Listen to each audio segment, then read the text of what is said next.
I think I'm the least booked out of the both of you.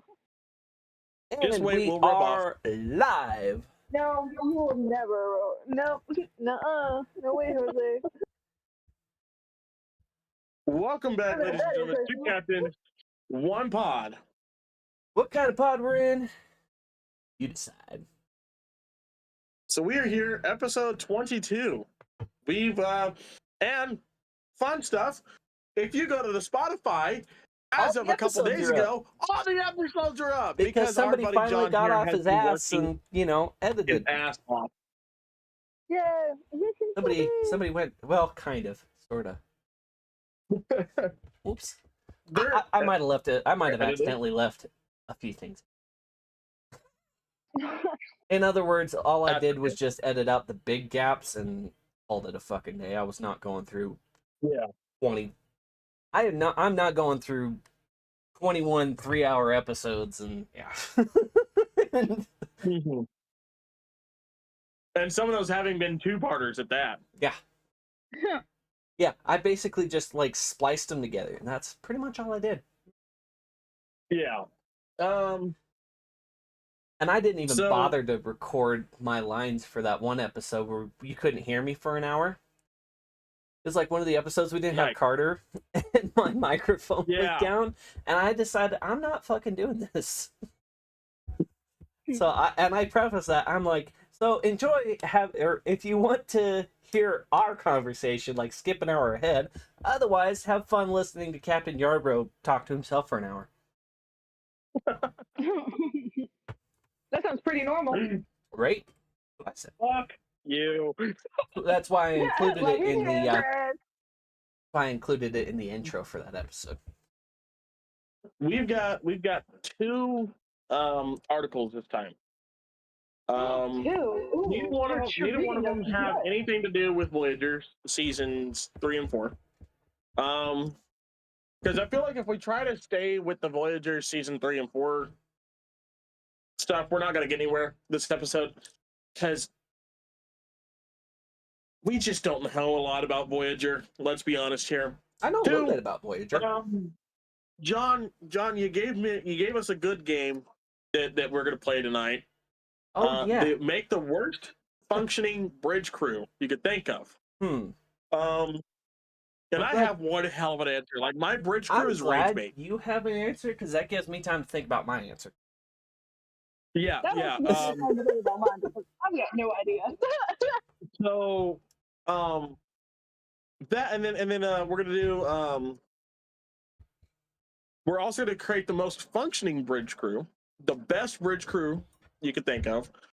And so I found an article that goes along the lines of this little game that we're gonna play. So I am excited to get into that one. But the first article I wanted to get into, it's really cool. Credit Seth Duncan on TikTok. Go check him out. Might as well give him credit since he's the one who technically gave us the game. Yeah. All right. So the first one is from Parade.com. Oh boy. June 29th, 2025, written by Sammy Burke.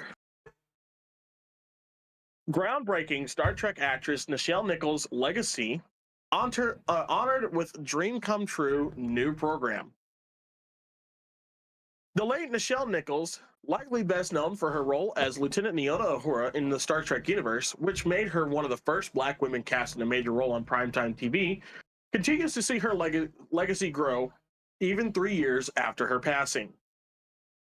The Nichelle Nichols Foundation is preparing to launch a space camp for teenage girls in her name next January, aptly named the Nichelle Nichols Space Camp at the U.S. Space and Rocket Center in Huntsville, Alabama. That's People recently reported. The actress previously worked to recruit diverse astronauts to NASA, including the first female American astronaut, Sally Ride. After she died, her ashes were sent to space, so the new space camp sounds like the perfect way to honor her legacy. Absolutely. While Star Trek prodigies Bonnie Gordon never starred alongside Nichols, he was very lucky to have met her while attending the same fan conventions and events. You could see the joy she felt when meeting fans, especially the women she'd inspired. She told the publication, naturally, it felt like a no-brainer for her to sign up as a mentor at the camp. I don't think people realize how groundbreaking she was, not just in entertainment, but in science. Because so many little girls who watched Star Trek growing up saw that they could have a future in space, in science. She added, pushing these young women to be whatever they want to be, pushing the boundaries of not just space, but science and their own personal discoveries is just a dream come true for me. Registration registration is now open for the inaugural edition of the Nichelle Nichols Space Camp, which will offer programs in space, aviation, and robotics. So, for you listeners out there, if you have young girls in the teen variety that are wanting to get into the sciences, go sign up for the camp. If you can make it to Huntsville, Alabama, have a great time doing that, because that's just awesome, dude. When I read that, I fucking bawled. That's because awesome. That is so damn cool. Like, I know if she was here, the smile that would put on her fucking face, to know that that's happening. It's there. So she's smiling down. To whoever's making that happen, thank you. Honest to God, thank you. I enjoy that. I think, like, when it comes to the actors, I put Leonard Nimoy at the top. I put Nichelle Nichols right there with him. Oh yeah. Just for the sheer amount of bullshit she went through, stuff she had to put up with, and how she just never let it get to her, knowing that in the end, her vision, her being there, made everything better, made people look up to her, inspired people. And that was the whole reason he kept going. Even like using me as an example, I grew up with Star Trek and seeing, women on screen and hearing like what my grandma used to tell me all back then, that, women of color weren't allowed on screen, sometimes even women. It was really rare for women growing up to be movie stars unless they were treated so terribly. And so, like, I think she's another reason as to why I want to be a voice actor and an actor all alongside, those greats, is because she kind of made that pathway. And, I'm so glad people are finally seeing and doing good things in her name. Yeah. But all right, so the question at hand, what is the worst functioning bridge crew that this fucked up individual could come up with? Oh, God. Well, here we go. I'll tell mine, and while y'all continue to think on yours, I'll read the article that we have. Every Star Trek bridge crew ranked worst to best. All right. Yeah, that article is really gonna piss me off. I already know it is. Like, I haven't looked through it, but I'm like, if this is anything like the Starship one, this is gonna piss me off. Oh no! Oh boy. Let me check it real quick. I don't think it's Screen Rant. It is Screen Rant, isn't it? No, it's not Screen Rant. It's their subsidiary, Game Rant. Oh God! Who's it written by? Chris? Is it written by Chris? Your arch nemesis? No, fortunately. If it was written by him, I wouldn't even watch it. Warp reached a lot sooner than you think. You'll want to play that sound here in a minute. So here we go. My bridge crew that would be the worst functioning. Again, these are not bad characters. This has nothing to say that these characters and these actors are any bad. They're not bad at their roles. They would be perfect even on this starship. It's just the fact that this starship would not be able to function because of the people that we have at crew. Yeah. First, in the captain's chair, give me Archer. Give me Archer's captain. And I want Archer's captain because, for fuck's sake, that motherfucker can't handle having anybody else's opinion that he does not like. And he doesn't like a lot of aliens. So as first officer, he's keeping T'Pol. But T'Palla's not doubling as science officer. No. We're going to put another Vulcan on his ship. Playing science officer, I have Spock. For tactical officer, I have Worf. If you can sense a pattern I've got going on here, yeah, I've put Archer with a shit ton of aliens. Warning, warp core breach a lot sooner than you think. So tactical, I've got Worf. Security officer, I have Natasha Yar. Just because Worf and Yar are pretty much the same fucking person, more or less, in how they're written. They're both very hot-headed. So when it comes to a tactical situation, security is going to want to take their leap, going, we need to do this, this, and this, and tactical's gonna be like, nah, let's blow them out of the fucking sky, and they're gonna go at each other's throats, and Archer's gonna be sitting there going, oh my god, can someone give me a fucking answer? It's the whole reason. Right? Okay. At helm, for navigation, I'm keeping Chekhov. Chekhov is gonna be navigation, for sure. For helm, give me Wesley Crusher. Give me Wesley Crusher, because much like that guy, the video that you sent me, I just want to hear other captains other than Picard tell Wesley to shut the fuck up. It's funny to me. Don't you shut up, Wesley, before I knock you on your ass. Right. For engineering, I'm gonna take who did I have for engineering? B'Elanna from Voyager. I took my chief engineer. Mm-hmm. Who am I missing? I need a communications officer. No. Who the fuck did I have? Because I can only think of two right now. Sato and fucking Uhura. And neither of them would be on the worst functioning bridge crew with Archer. Because Uhura's too damn good at her job. She'd make it work no matter what. And he listens to Hoshi, so I can't have Hoshi there.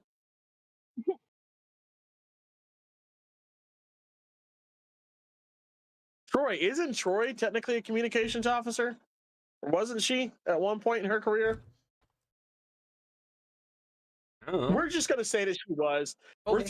We're throwing Deanna Troy at communications officer. Okay. I think that's everybody, right? Oh, medical officer, chief medical officer. Give me Pulaski. Give me Dr. Pulaski as CMO. Yeah, that's my worst functioning bridge crew. That would not function well. It's rage bait. Especially between Pulaski and Archer. I feel like that would that would definitely be a warning. Warp core breach a lot sooner than you think. I think also definitely Archer between Spock and Worf, because with Worf's hot-headedness, it would just be butting heads. I fear. I could see it now. Archer, you grab everybody. You have Daniels come back. And Daniels goes, welcome to the Temporal War. We've brought all of you to man our newest starship in a Temporal War. You guys will be operating outside of time and space, blah, blah, going into timeline fiction ship. Archer, here's your crew. Archer's going to look and go, two Vulcans? Two fucking Vulcans? No. No. Just wait till you meet the security officer and the tactical and chief engineer. Wait till you meet the Klingon. Yeah. Klingons? What do you mean Klingons? Oh, we're cool with them now. Well, I mean, we will be in now, buddy boy. Yeah, you just don't worry, they're Starfleet. Yeah. Don't worry, you'll be fine. You'll be fine. Oh, and second officer. There we go. We'll put Data in there. Put Data at second officer. He literally is just gonna sit there just super quiet, like, I'm just going to watch this all go down. Like, yeah, he's just gonna sit there like yeah, just anxiety. I've never felt this feeling before, but I think it's called anxiety. Oh, I'm gonna have to stop Worf from killing someone. I just know it. Can you just imagine though the conversations that Spock and Data would have at 10 forward? Yes. They'd be like that. That's yeah. I love that. Like, I'd love to have McCoy sit in a room with Data and Spock. I'm probably going to hell for that. But fuck it. That'd be a. All right. Well, that'd be. While you guys think of yours, here we go. I really don't know enough characters, I think, to form a bad crew. So I'm probably exempt from this. Let's see. Star Trek Best Crews Ranked. This is by Christy Ambrose, written 6 days ago on GameRant.com, the subsidiary of our very own favorite, the lawsuit impending Screen Rant. Yep. Every Star Trek show has a few common threads, and most of them have a ship and a crew that are the focus of the plot. The chemistry between the crew is often part of the story, with drama between characters generating some of the best and most compelling plot lines. One of the themes of every Star Trek video game, show, or movie is confronting the strange or scary as a united force. That also means working with enemies like Klingons or the Borg. In a vast universe consisting of countless planets and races, it's really about the friends our heroes make along the way. At number 7, the Protostar NX-76884 Star Trek Prodigy, a motley crew with a refitted ship. The Protostar had a long and interesting history before it was found abandoned near the Tars Lamora prison colony. Some of it connected to the crew of the USS Voyager in Star Trek Prodigy episode Lost and Found. Dal Rael and Rock Talk find the ship hidden in a crevice, and after recruiting a few friends, they repair the ship and use it to escape the colony. Like the ship in that show that inspired it, the crew of the Protostar is traveling from the Delta Quadrant to the Alpha Quadrant. If they can work together to rebuild an old starship and escape from the prison planet, they can handle some adventures in space. This should be last, but okay. Number 6, the USS Discovery, NCC 1031, Star Trek Discovery. A clandestine crew with a secret mission. Horseshit. Sorry. The crew of Star Trek Discovery has some of the IP's most iconic figures. Okay. With characters like Gabriel Lorca and Sylvia Tilly, hey Tilly, making as much of an impression as Michael Burnham or Christopher Pike. No, don't ever put their names together like that in a sentence again to compare that Michael Burnham is anything close to Christopher Pike. I swear to God. In contrast to other Star Trek crews, this crew wasn't exactly an ensemble of the best and brightest, but instead, many of them had shady pasts or secrets to keep. The story of Discovery wasn't only about the redemption of Michael Burnham, but also concerned the Spore Drive, the Mirror Universe, and the fate of the Klingon Empire. Saru was the first Kalepian to join Starfleet, and thanks to Paul Stamets, now all the kids want to grow up to be an fuck that. I'm not even trying that word. Astromycelius? Astromycologists. Oh, yeah, astromycologist. You got it right. This one, this is where it pisses me off. Oh boy. And John, this is gonna piss you off too. Number 5, USS Enterprise, NCC 1701D, Star Trek: The Next Generation, a crew led by one of the best in the universe. Yeah. See, I see it. No. I knew this was gonna piss us off. I told you. I told you. God. Out of all the Star Trek crews, this might be the dream team, assembled when both Starfleet and the United Federation of Planets were at the height of their influence and power. Captain Jean-Luc Picard had already made a name for himself as the commander of the USS Stargazer. His wisdom and diplomacy were more useful in the TNG era than the cowboy swagger of Kirk in the earlier years. The officers included more than one alien this time, with Worf appearing as the first officer and eventually being promoted to acting chief of security. And Deanna Troi, the ship's counselor, was half Betazed. Data as a character was always an interesting exploration of the relationship between humans and computers, a story that continued in Star Trek Picard. Number 4, USS Enterprise, NCC 1701, Star Trek Strange New Worlds, a weird mix in deep space. The original crew of the Enterprise, including the captain who predated Kirk. That's how you're going to introduce Captain Pike? Okay. Used to be no more than obscure trivia about the original pilot episode, partly inspired by the unaired pilot The Cage, and also a spin-off from Discovery, Star Trek Strange New Worlds features the crew of the USS Enterprise as they appeared without Kirk or Bones 10 years before the original series takes place. Okay. This means I would not call Strange New Worlds a spin-off of Discovery. That is doing Strange New Worlds a disservice. I would call Strange New Worlds a spin-off of the original series. I would call Strange New Worlds what Discovery should have been.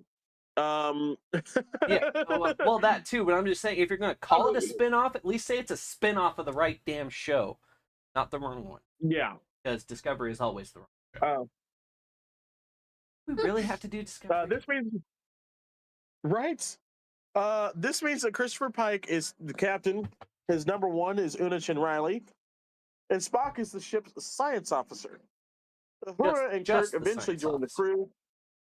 And Montgomery Scott's voice makes a cameo appearance in the first season finale. Number 3. Really? This is number 3? You're going to throw Jean-Luc down at 5. And this is number 3. Okay. USS Voyager, NCC 74656, Star Trek Voyager. Explore, discover, survive. Oh, the anger on John's face when you read that. Oh, I know. I know. Anger. Instant fury. He's gonna go talk to someone's manager, I think. What's in the bridge arm photon torpedoes? Prepare to fire. I'm gonna write a petition to get Screen Rant and Game Rant canceled. This is pitiful. Yeah. The saga of Star Trek Voyager begins with the coerced merger of 2 separate crews for survival. Captain Janeway gave the Maquis crew roles as part of her crew to integrate their skills to where they could best be used. Making Chakotay, the former captain of the rebel ship, her first officer is one example. Another would be B'Elanna Torres as the chief engineer. Tuvok put an interesting spin on the usual stoic Vulcan, acting in an officer capacity and coping with the most of conflicts between crew members. The holographic doctor was another interesting addition, taking the dilemma of humans and computers and taking it up another notch. Number 2 should be a hell of a lot lower, considering Jean-Luc is at number 5. USS Earth. Actually, not even USS. Enterprise, NX-01, Star Trek Enterprise, navigating the galaxy pre-Federation. Even the restored Protostar was once a Federation ship, but this early incarnation of the Enterprise was owned and operated by the United Earth Starfleet before the United Federation of Planets existed. Captain Jonathan Archer was the son of Henry Archer, an engineer who, alongside Zefram Cochrane, built humanity's first warp-capable ship. He felt that he had something to prove when he took his crew into space. That is false. Henry Archer did not work alongside Zefram Cochrane to build humanity's first warp-capable ship. He worked alongside Zefram Cochrane to build humanity's first Warp 5 engine. That's what he built. Yeah. Zefram Cochrane worked with other people to build the first warp ship, and that can be stated in First Contact or any other fucking form of Star Trek beforehand. But okay. Archer and his crew had even less to work with than Kirk's Enterprise, lacking not only the technology, but also the larger network of the Federation. the work of linguist and interpreter Hoshi Sato. They spelt it wrong. Oh. Hishi. That's how they spelt Hoshi. It's Hishi. What? Yeah. Or yeah. Worst, Hishi. Kill them. Kill them now. Yeah. Get torpedoes. Fire. Hoshi Sato was crucial, giving humanity some of the first Klingon language translations. Engineer Trip Tucker made some interesting contacts aside from improving and maintaining the ship. Finally, Sub-Commander T'Pol ensured that the Vulcans would remain close allies with humans and eventually the United Federation of Planets. And at number 1, USS Enterprise NCC 1701 Star Trek, the original series, The Dream of a United Earth. A, B, C, or D. Oh, D. The original crew was far from perfect, and they didn't always get along. But that was Gene Roddenberry's whole point. Humanity had left cultural and racial turmoil behind and united to explore the vast reaches of space, and the USS Enterprise would serve its best years under the crew of Captain James T. Kirk. Most of the crew drama revolved around the... what the fuck is that word? Triumvirate. Most of the crew drama revolved around Spock, McCoy, and Kirk. There we go. Who would remain close friends until they retired from active duty. Kirk was another fan favorite, second only to Spock in popularity, and Scotty's name still lives on in the engineering legend throughout the galaxy. And those are the best crews in Star Trek ranked. Why Discovery's on there and Deep Space Nine isn't. Deep Space Nine is not. Is beyond me, but that's a different story for a different day. Dumb bitch didn't know what she was talking about. Sorry, Christy, but you were useless to me. 100%. You fumbled the bag. Wait a minute. What did you say the name of the chick was that wrote this? Christy. Yes, I know. So close to Chris. Are you thinking the same thing I'm thinking? Yeah. This is alter ego. That's what I'm thinking. Okay. That's exactly what I'm thinking. Stupid bastard. He played me twice. That son of a bitch.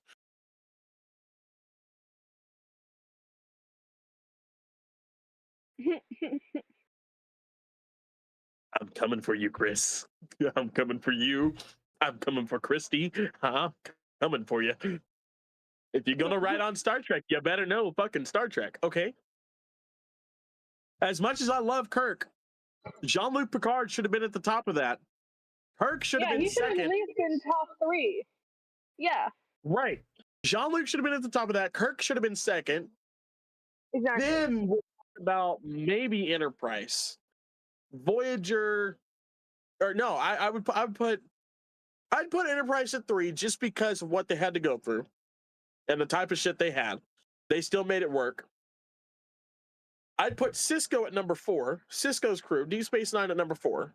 Then I would put Voyager, then Strange New Worlds. And I would ixnay on Discovery all the way. Like a pretty fair assessment. Correct. But where would Deep Space Nine fit onto that list, though, if it were counted?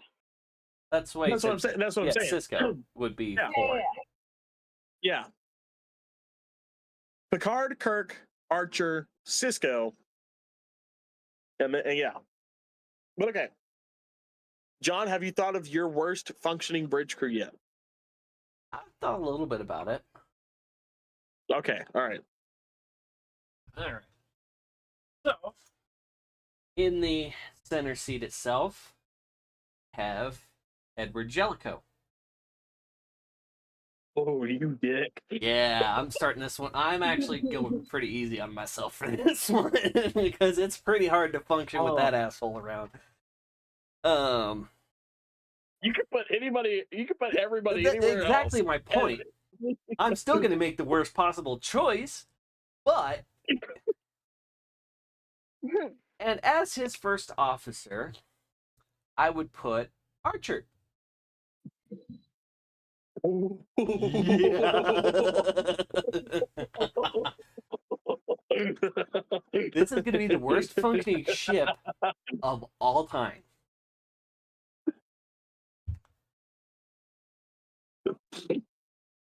What's that Starfleet vessel over there? You must never go there. Actually set phasers, blow them out of the fucking air. Our Who's security on that ship? Nobody we need. Our security tactical officer will be Tuvok. Yeah, like I said, this ship ain't going nowhere. Our chief medical officer would be, of course, the doctor. Mm. You can already see this is burning. This is burning, and it's going down, and everybody's going down with it.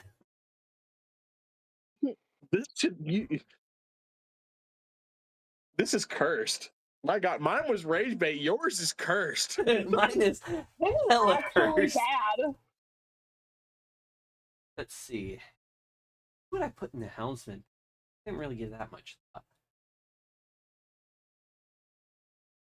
Hold on, I can do this. And that I can do this. Can you? To do my best crew to undo what you have just done. Yeah, right? Yeah, this one's gonna be a pretty hard one to let's see here. Let's see. Second officer, of course, would have to be second officer, operations officer would probably have to be Data. Because yeah, this is gonna get good. We already killed Data once in the series, and I wasn't a fan then. Don't do it again. Yeah, right? Yeah, come on, man. Let my boy live. Okay. Let's see. Chief engineer have good old Montgomery Scott. Oh, not Yeah, like I said, this is burning and everybody's going down with it. This crew is not going to be able to function one bit. It's not even going to get out of the space station. It's exactly. So bad. It's not even going to lay space docking. Somebody's going to accidentally butt dial one button. The entire thing's going to blow the fuck up. Scotty, as the only officer to get off of the ship, what the fuck happened? Well, sir, everybody gave everything all that they had. And it just blew the fuck up, sir. They gave it all that they had, and that was the problem. Let's see. Let's see. As our counselor, we have the great Worf. Oh. Oh. You sick fuck. I'm a 1/6 son of a bitch.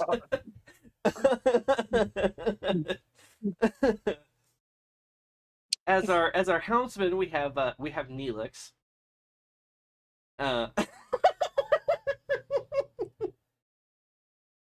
Hey, the game is to have the worst functioning crew of all time. Not the worst. You've done it. I think you've got it out of the park. It's the worst because it isn't functioning.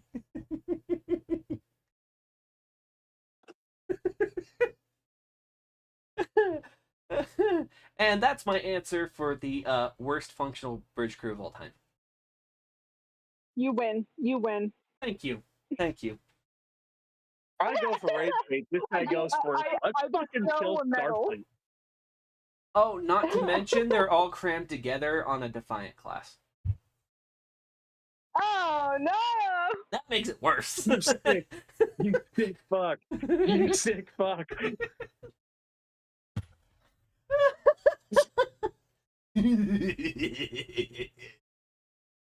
Okay. You know what, Lumina? I'm not giving you an answer right now. You get to think on yours. Okay. Because he's got to give the good bridge crew to undo whatever the hell it was I just did. Yeah, we're gonna get rid of this bad juju real quick. So, at captain, give me Jean-Luc Picard. Okay, and mind you, most of this crew is gonna be TNG people, just because TNG had the best fucking crew. Okay, at captain, Jean-Luc Picard. Okay, first officer, we're keeping Riker. Okay, science officer, I'm giving to Spock. Yes. Okay. Helmsman, give me Chekhov. Or, I mean, navigation, give me Chekhov. Helmsman, give me Sulu. Yes. Okay.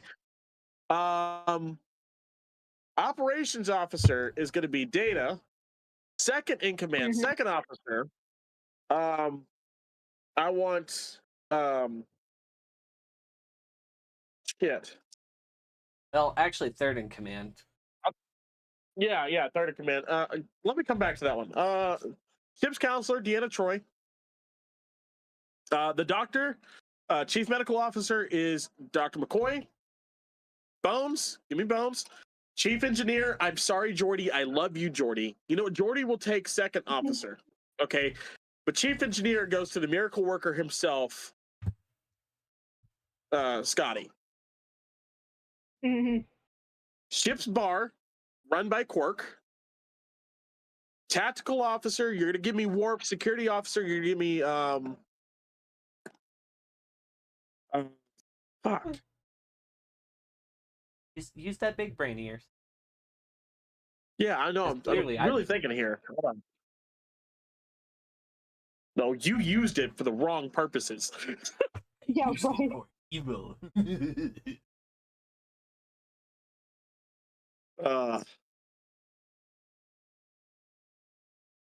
Security officer, give me Janice Rand. Give me Rand. Security. I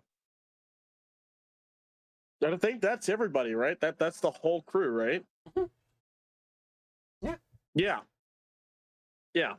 That's the best crew ever. That is the most functional crew ever. That crew is going to be like the stuff of legend. Okay. Most of them kind of already are. Exactly. I mean, I had to use the legends to get the best crew. Yeah. You know.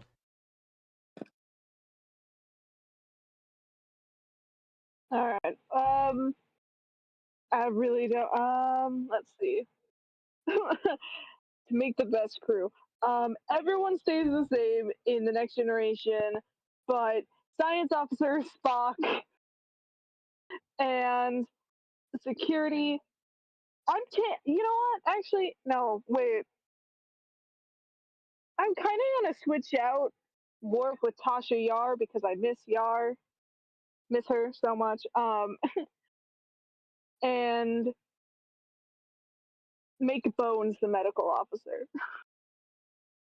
That's the best team for me, in my mind. Okay. I got another one for you guys then. You get to replace one crew member from a ship. Okay, one officer from a ship. But the ship still has to run and the show still has to be the exact fucking same. You can replace them with anybody. They don't even have to hold that position. Here's my pick, and I'm going the easy route, okay? The original series, take Kirk and make Kirk Riker. Same exact shit will happen. The exact same shit will happen. It'll just be Jonathan Frakes. Yeah. Okay. Yeah. Pretty good one, actually.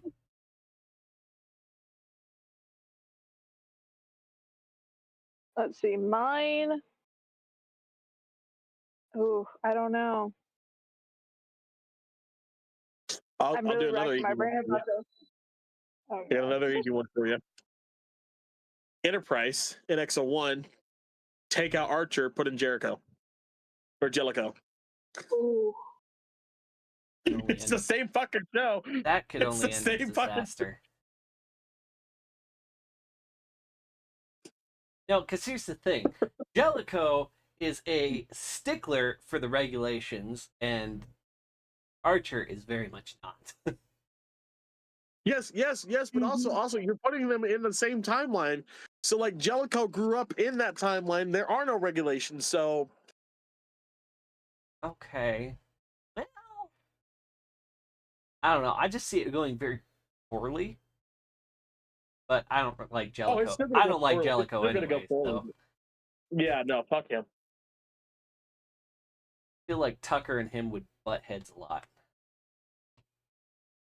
Or even Reed and him would butt heads a lot. I feel like he'd get along with DePaul a lot better than Archer did.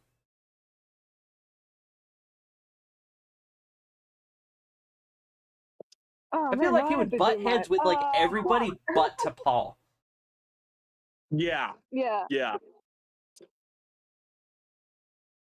But again, I hate Edward Joe. I think he's a piece of shit, but that's beside the point. I do.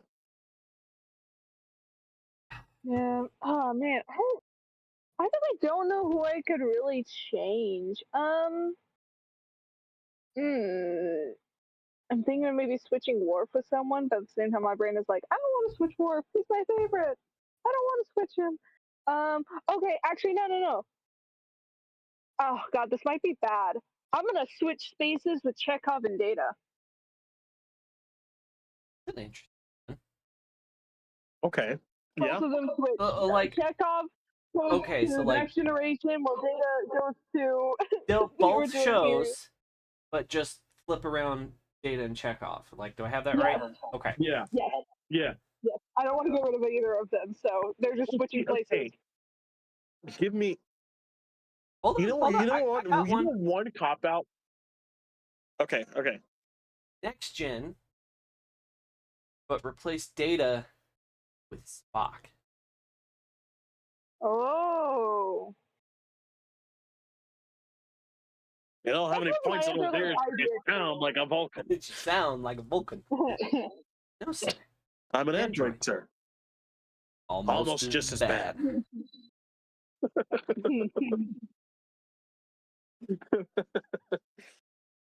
But you know who was a cop out for worst captain, worst bridge crew captain that we could have used? Oh God. Alan Ruck's John Harriman. That's not a fair. That's not fair. That is not fair to Captain John Harriman.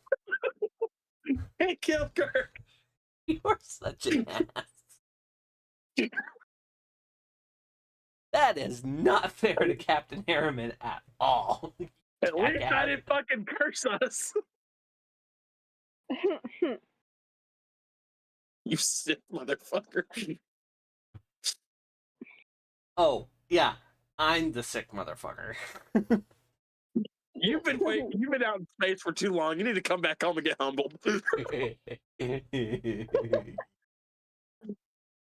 Well, you know, talking about the worst functional bridge crew, and then going around and raiding Romulan panty drawers. You know, probably not a bad idea to come home. And this is the part where Chris loses his shit. Because he is still entirely the reason we go to HR every other week. That could be the reason we go to HR. But you're headed for a meeting with the director of HR back on Earth. Okay. Yeah, I'm heading directly. Yeah, no, I'm heading directly to the CNC's office. It's not a good place. If I'm reading this right, you've had 485 court martials in the last 3 weeks. What in the fuck? Setting a record. 486, sir. One of those wasn't labeled on there. 486, sir. Smacks us on the face. Pow! Right in the kisser. 486. 486. Where do you see 486? Right here.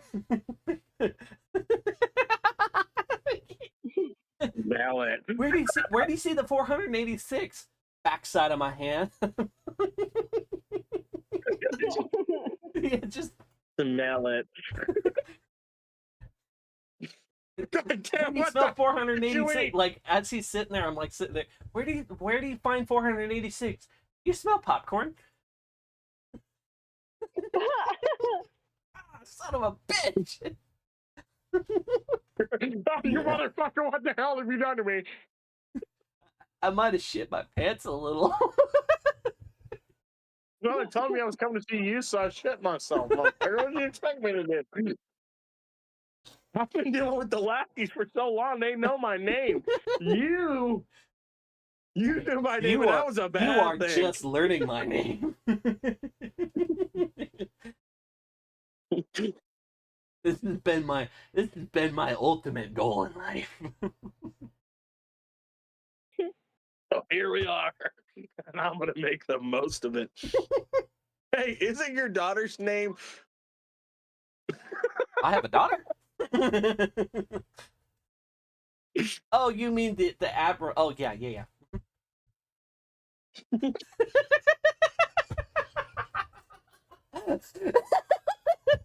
Oh my god.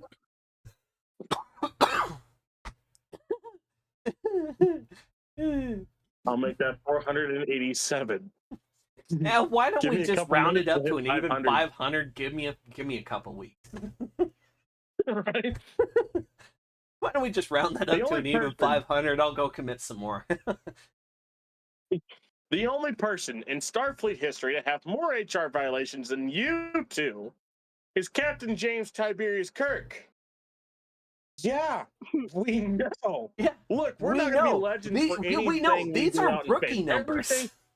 We're trying to bump those numbers up. We're going for the record, damn it. Right. Everything else has been out there done in space. Okay, there ain't shit to fucking discover out there. Okay, between Kirk and Jean-Luc Picard, I gotta get my name in the history book somewhere. And if it's HR violations, by God damn it, it's gonna be HR violations. Yeah, what he said. I'm just here. You're guilty by association. No, I'm not, you son of a bitch. You know, I'll make my first violation. I'm gonna That's how it works. ass. That's how it works, especially for instance. You're guilty by association. Yeah, no, I just immediately like 100 violations already up to boot. You know, they used to let us be cadet training ships. They don't do that anymore. Yeah, they don't do that anymore. Oh my god. Why do you think they send us ensigns? Oh my god. Yeah, they don't send us cadets.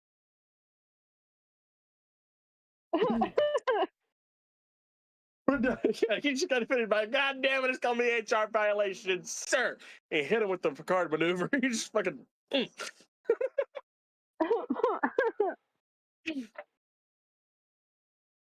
Get out of my office. I'll see you in a couple weeks. Get the fuck out of my office. We'll see you in a couple weeks. Better not, motherfucker.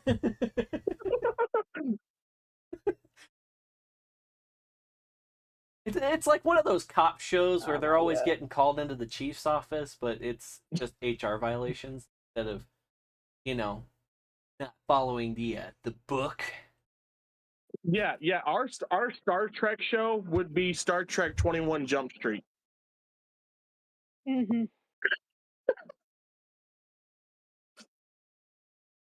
This is the moment where Chris kind of looks at the picture of the Admiral's daughter on his desk, and then looks back at me, and then looks back at her, and then, oh shit! He's got the Channing Tatum part.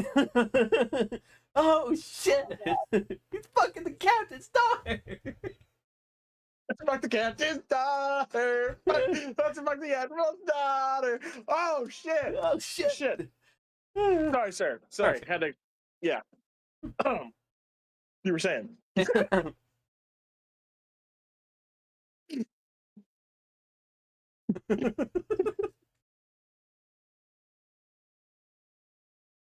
No. Okay, John. Your 21 best jump crew. system. Okay.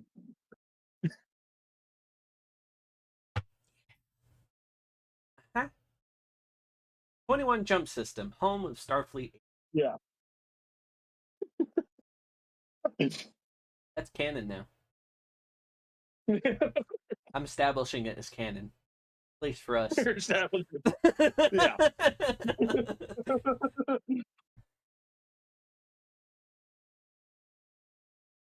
All right, John, give us your best bridge crew. All right. Since you cursed us with that horse shit earlier. Yeah, that was pretty bad. Okay, best bridge crew. All right, as captain, we have James Tiberius Kirk. Okay. You kind of should have saw that one coming. Hard. Yeah, I figured he'd take Picard. I've always been a Kirk stan. That's just my thing. I mean, that's true. Yeah. as our first officer, we've got Riker. Of course, makes sense. Yeah, I thought so. Let's see, science officer. Science officer's Jadzia Dax. Oh yes, and she's the perfect one. She's the perfect one to cover up the horniness of the captain and first officer. What? He'd probably at least fuck one of them. And it's probably Riker. I don't know. Go back to that one episode on. Well, no, she would have fucked Spock in that. No, she was talking about Spock. Yeah, she was talking about Spock. Yeah, Cisco thought she was talking about Kirk, but she was talking about Spock. Okay. Yep, we have Kirk, Riker, Jadzia. Let's see here. Helmsman, we've got Travis Mayweather. Because he's just so innocent. You need somebody innocent to balance it out. He's a damn good pilot. Let's see here. Sorry. You just say we're going to put fucking Mayweather with fucking Kirk. They would... That poor innocent soul. Well, you gotta have it to balance out those two guys. They would ruin him. Yeah, that's the fun of it. Anyway, let's see. Chief Medical Officer, we've got Pulaski. What? I like Pulaski. I am hot take. This is my hill and I will die on it. Or somebody will. Somebody will die on this hill. I don't know if it's going to be me, but somebody will die on this hill. I like Pulaski. Besides, Kirk's already banged her. Well. I mean,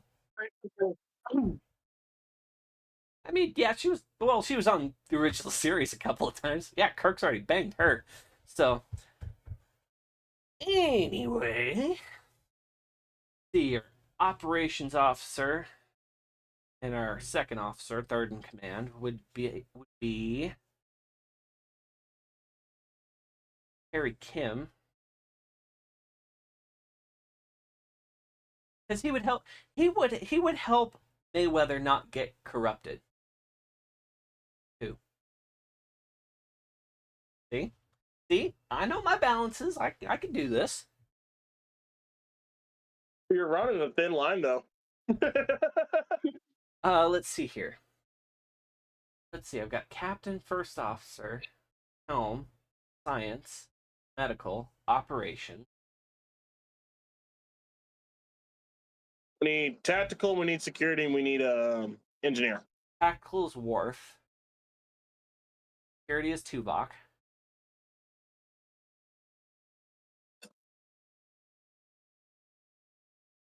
You're going to put a Klingon on the same bridge with James Tiberius Kirk. Yes. Okay. I think it'll work out. I think it'll work out fine. Your ship, you run it. Exactly, jackass. You already don't like the fact that I put Pulaski on the ship, so you shut your mouth. I don't like the fact you put Pulaski on the ship. Bones is right there. Yeah, Bones. You have Crusher. Well, on there. I can't copy everybody else. I'm coming up with something outside the box here, okay? Anyway. Yeah, so go ahead. Anyway. Give your balls to talk. Whoa.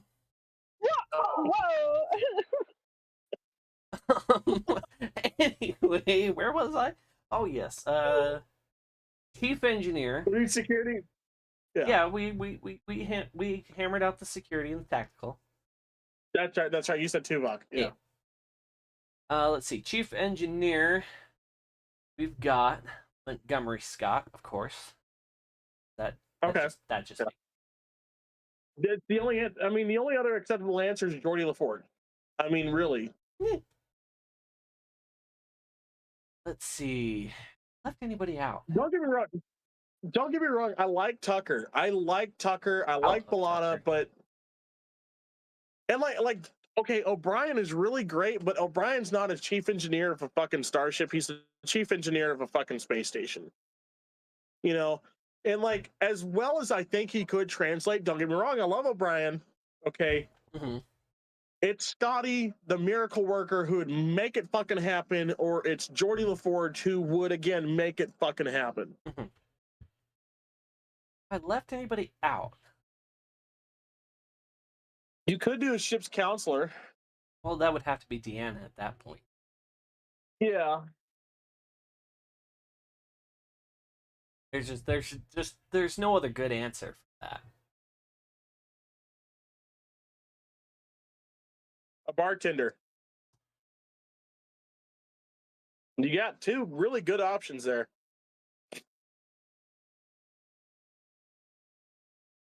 Seven of nine. I put Quark on mine. Oh. Right?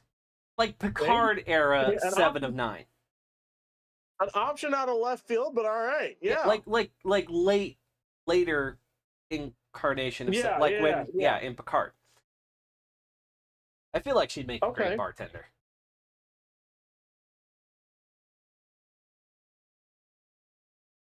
Or Cisco. I feel like Cisco.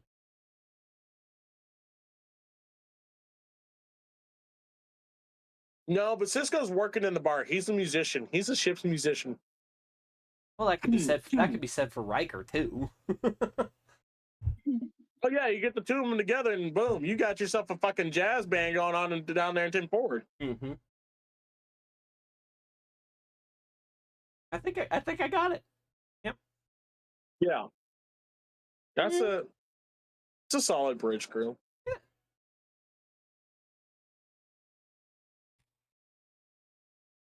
Worst captain of a starship, though. We also missed another one we could have done.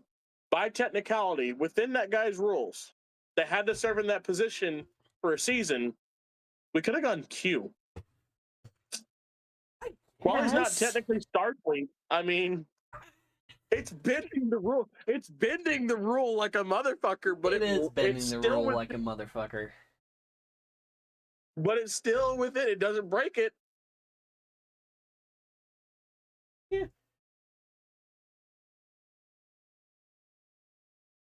But then again, I mean, if you just put Q on any ship, it becomes the worst functioning ship in Starfleet. It doesn't matter who the fuck crew it is. Yeah, that's the problem with Q. Any ship you put him on is going to be functioning. However, I still think I knocked it out of the park with mine. Oh no, you did. You did. I won the game. That's how this works. I won. We're not talking about that. That's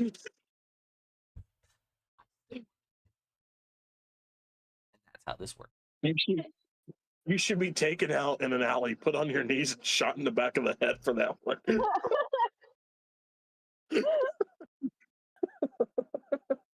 Damn it, I'm out of... Ah! Well, not really. I just don't want to get up and go get the bridge. Well, speaking of getting up, I'm going to be right back. I got to go. Well, god damn it. Yeah.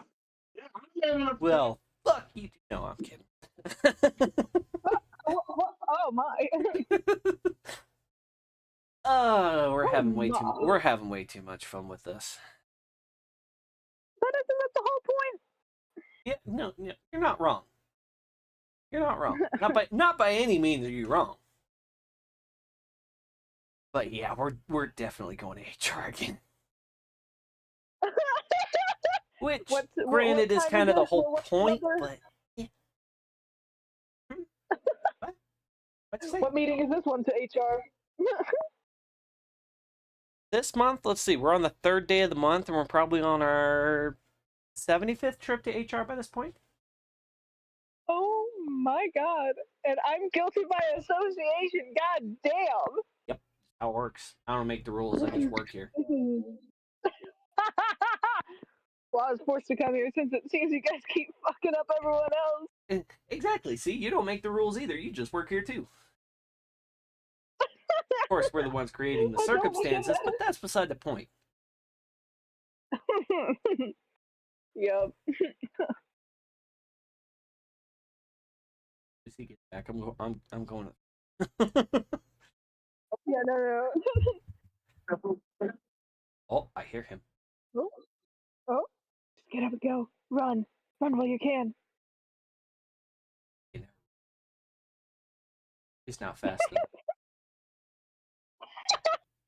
Not to where HR can't get us.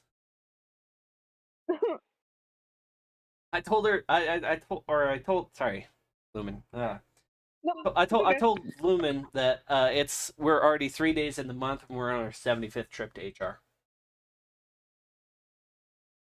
There were what?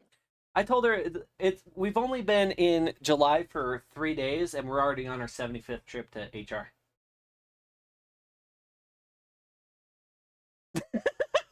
Just no comment. And Chris has had enough of my bullshit. I'm starting to wonder if that's not Mountain Dew, an actual Romulan ale, man. Right. No, it's I mean, all a matter of mind, really.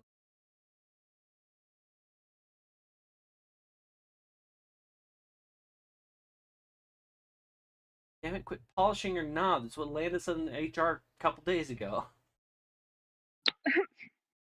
Oh, you'll see what I'm doing. I am fucked up.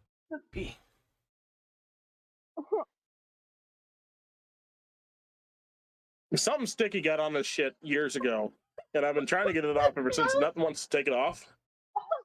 Oh, yeah. Well, if you were wearing that, no wonder it got sticky. The Admiral's daughter really likes rock, you know what I'm saying? I'm going to resign. Yeah, he didn't mind it either. That's how you got us out of HR last week.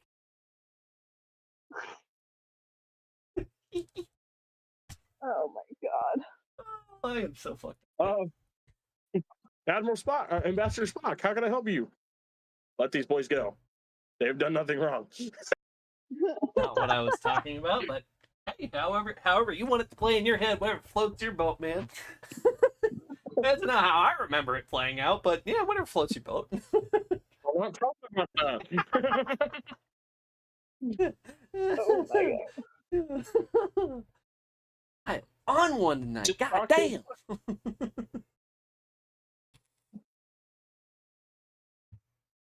So you're gonna go get you another drink now?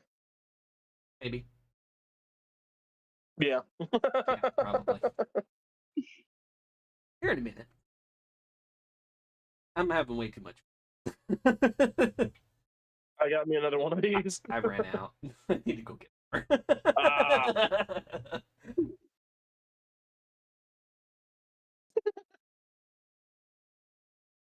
Sorry, I just got to the point on TED 2 where Patrick Warburton and Michael Dorn are dressed up as Worf and and he just tripped somebody. I'm like, yeah.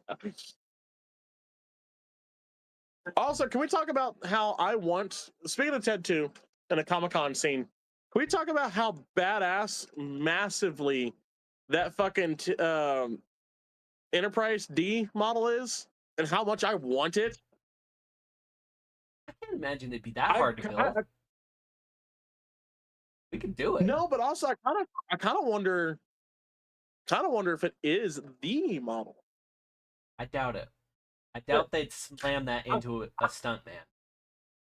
And if they do, I'm gonna beat some bitches up. If they did, I'm gonna beat some bitches up.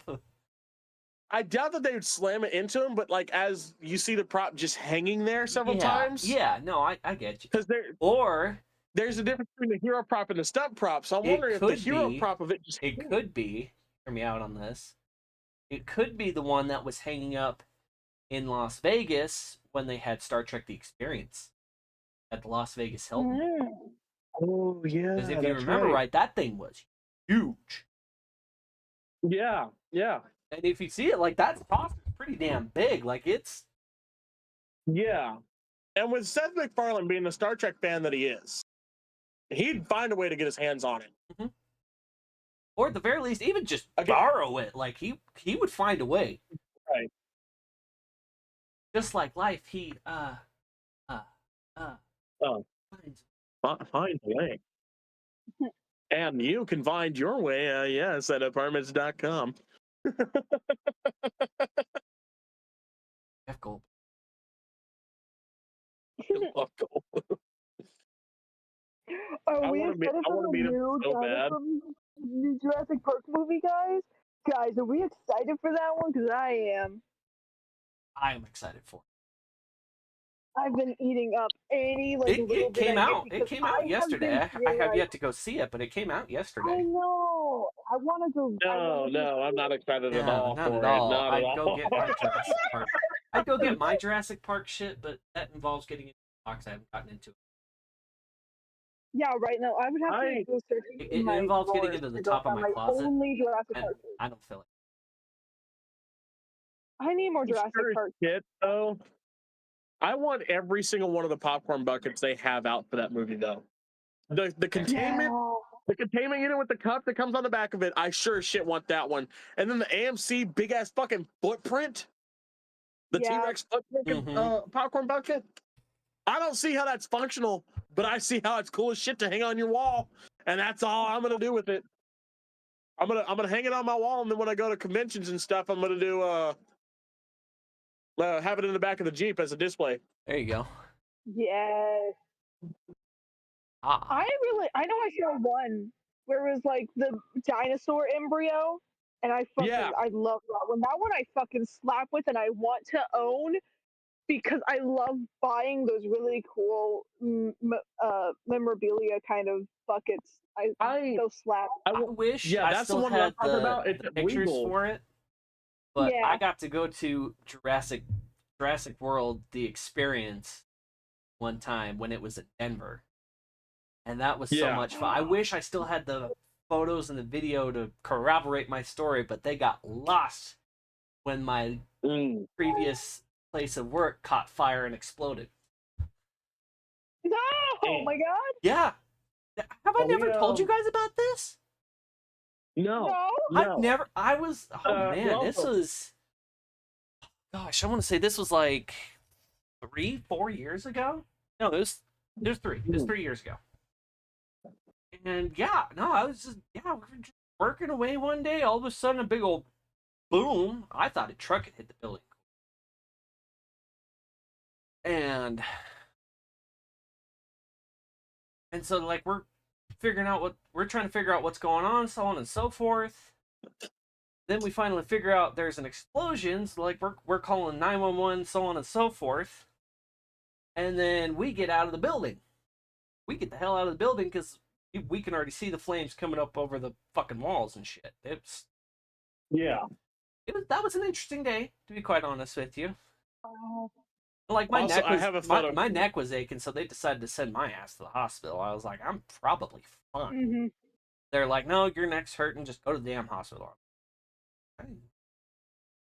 Also, I have a photo here, John. I know you're gonna want to get this, so I'll tell you the artist. The artist is Terry Parr. He's a very good friend of mine, and if you were to come to one of our conventions with us, you'd meet him for sure.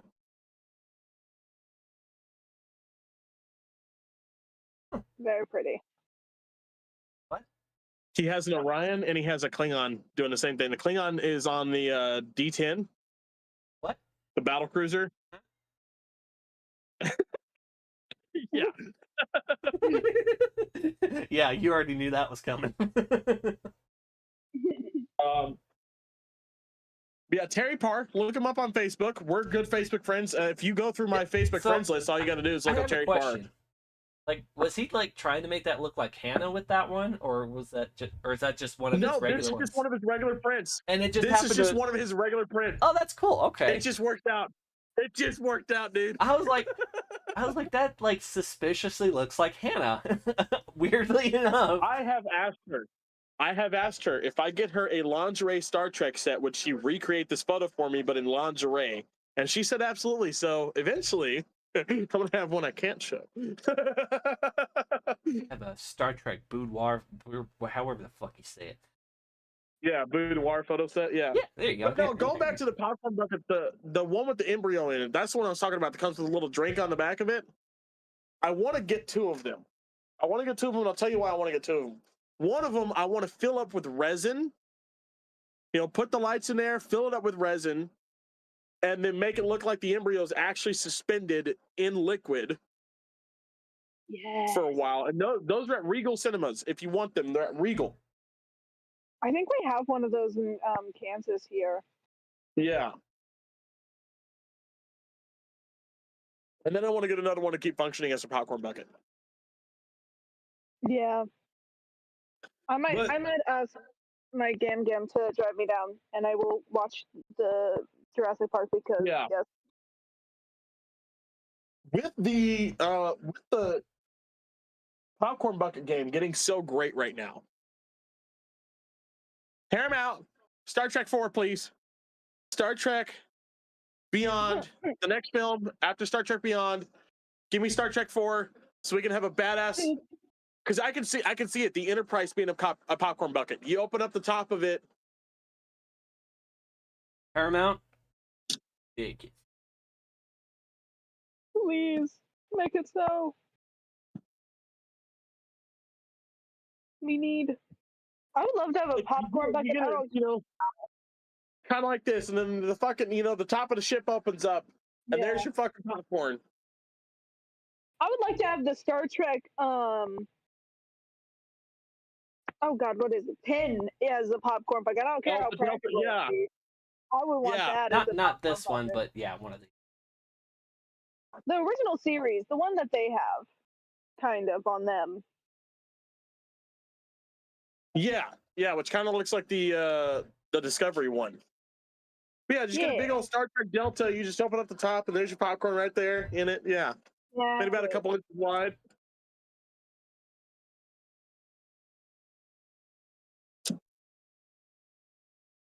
Fucking a communicator popcorn bucket. Make a giant, oversized communicator. You open up the communicator, there's your popcorn. Yeah, like the whole thing is and then you flip it open to. Yeah. I like that. That's a great idea. Solid idea. I like it. Okay, it just got to the scene where the Enterprise crashes into Johnny. And I'm looking at it right now. I think you might be right. I think it was the one that was hanging in Vegas for the Star Trek experience. That's what I thought. Because really the details on it are like thinking about close enough, but I can tell it's big not that the fucker model. Yeah. Just how big that fucker is, too. Like, that's what I was basing mine on, is I was basing it on the size, because I'm like, that fucker was huge. Well, Pictures do not do that thing justice. If you think about how big the model for the original is, I mean, it's 8 feet long. That's about that. I mean, it's about double size, which is, I think, about what they made that original model for the Enterprise D to be, but I could be wrong. But sure. Yeah, I'd love to get I want to get good enough with woodworking. I'll build my own giant ass fucking model of the Enterprise. Mm-hmm. Like I said, as long as you got like the tools to do it, yeah. No. Hell, build Deep Space Nine big enough to like my little model kits. Build them to the same size. I can have my model kits Dr. Deep Space Nine. Build a 1/350 scale Deep Space Nine. That fucker will be huge. Oh fuck yeah. That'd be cool as shit though. Well, because like me and my dad are in the process of building the 1/350 refit Enterprise. You know how long the fucking nacelles are? Oh yeah. From here to like here. Like my entire forearm, and probably actually a little bit longer. Them some bitches are huge. Where did you get that at? He got it off he got it off of eBay for like $90. Okay. Y'all can find another one. Send me the link for it, because the biggest model I have is my Enterprise C, the Ambassador class. I'll grab that one because it's right here.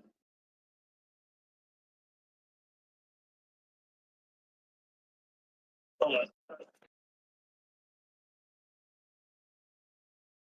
Yeah, those 1/350 scale models are fucking huge. I bet. Oh yeah, because the ones that I have are like the 1/1200. The little bitty ones. Like the 1 4 something or other. It's like, I think it's like 485 or something like that. Yeah. But they're all like super smaller than. Yeah, see, I'm in the process of building one of those too. This is my biggest one. That's, with this one. Yeah, that the reason I haven't painted it up or anything is because what I'm planning to do with this one is take it apart again with the glue, and then run lights through it. Yeah. And then have a little button right there and make it light up. Yeah. Because that. But this is the biggest one I got. That Refit Enterprise is probably about 3 or 4 times that size that you've got there. It is Jesus Christ. Huge.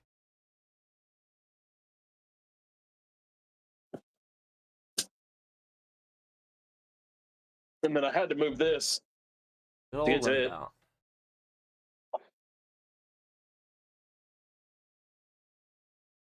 a little spot for the guy to go in there. Unfortunately, mine no longer lights up or makes the sounds anymore, but you got the spot to go on there too. But yeah, this button gets stuck now. That one doesn't, and like I said, it doesn't work anymore because some of the wires got frayed and fucked up. When I went to go try to take it apart to scrub some of the dirt and shit off, because I got that at a place called First Monday. Okay, it's called and what it is a giant garage sale, giant farmers market here in Texas. And it's basically you can find just about anything there. There are people that own actual businesses that come out and try to sell some of the stuff. You have food vendors out there, but a lot of it, the majority of it, is a bunch of people that have like just a bunch of shit they're trying to get rid of in their house that they go out there and sell. And you can get shit for really cheap. Yes. Yeah, I've got way too many model projects to. I've got a lot. I've got a 1/350 scale Bird of Prey. Not quite as big as the Enterprise I was talking about earlier, but it's on that same scale, so it's still bigger than you'd think it would be. I've got an Enterprise D I'm trying to work on. Yeah.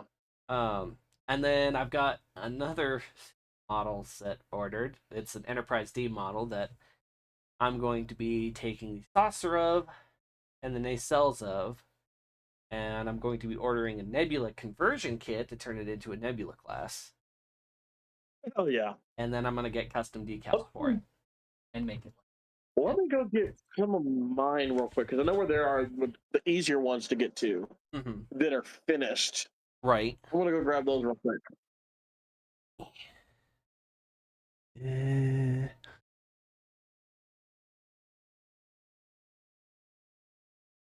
Bigger.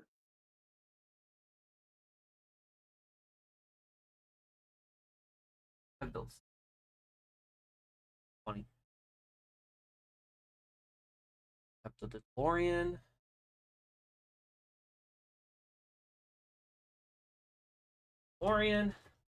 I've got the CV6 Enterprise. I've got a big Enterprise A. Like a 1/537. Pretty big and it's awkward to move around. I've got the Strange New Worlds Enterprise. I've got the original series Enterprise, which is maybe that. All right, so keep in mind these are all the very first time I've ever put any of these together, so they all kind of suck-ish. I'm gonna go get another drink, and then I'm gonna go get some others. I'm gonna go get some of my models. This was the first one I ever put together. Now it's missing the gold dish that fell off a few years ago and broke, but I mean, actually, decaling and painting. I haven't done a Star Trek model kit in some years, and I want to redo them because, like, here's my Enterprise E. The decals on it are fucked off. If you look like from back here, it looks great, but you get too close to it, and the decals are fucked up in places when I was trying to put them on. And then here's the B. So I didn't paint this at all. I just kind of left it the base color that the model came. And then I painted like the nacelles and shit. So you can see some fuck ups there. Places where like the paint didn't get in there properly. Like I said, I haven't built one of these in years. You know, these are all, this one's I think like almost 10 years old. This one is 10 years old. Right here.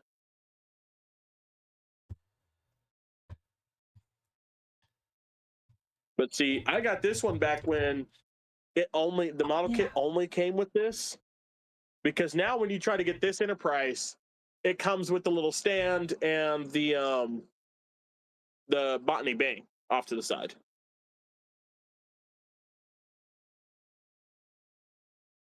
What did you grab? Little Oberth class. Oh, hell yeah. And since I'm going up, right now, since I'm getting up to go to the fridge, we'll be right back after these messages with some other cool shit. Yeah, I've got a Reliant class I'm trying to build right now that the model kit for. But I'm taking my time on it because, like I said, I haven't built one in years, and I've gotten to a point with model building that like I'm very precise with my details. Like currently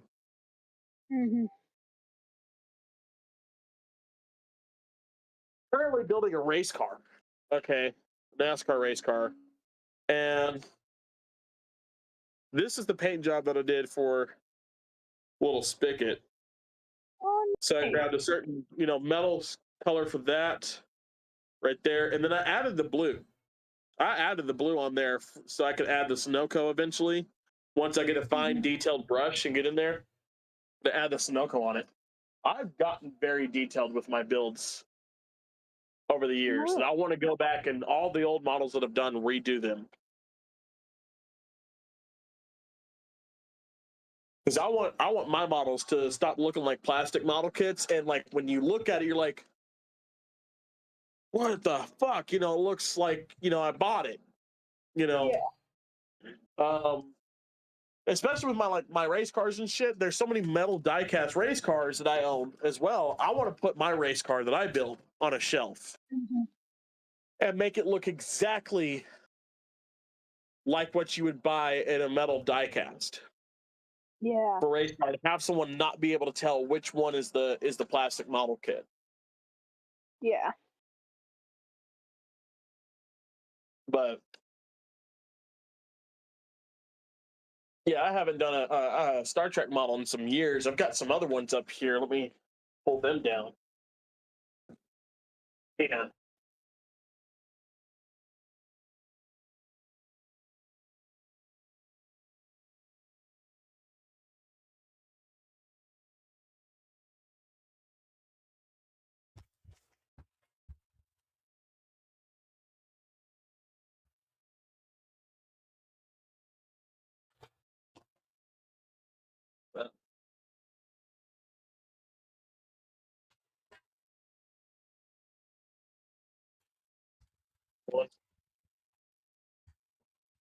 Okay.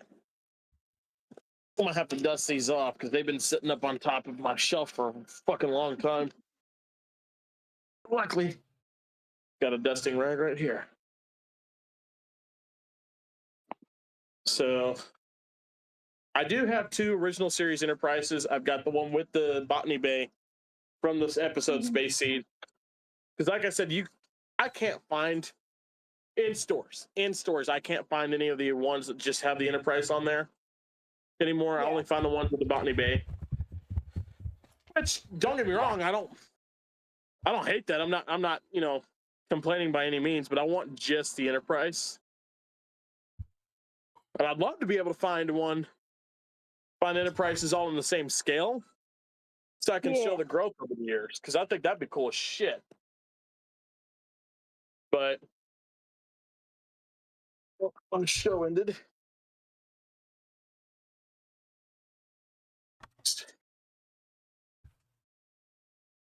So here is my Klingon bird of prey that I built. I didn't paint this one really either. It mostly just came like this, and then I threw the decals on it, just because I got lazy with it.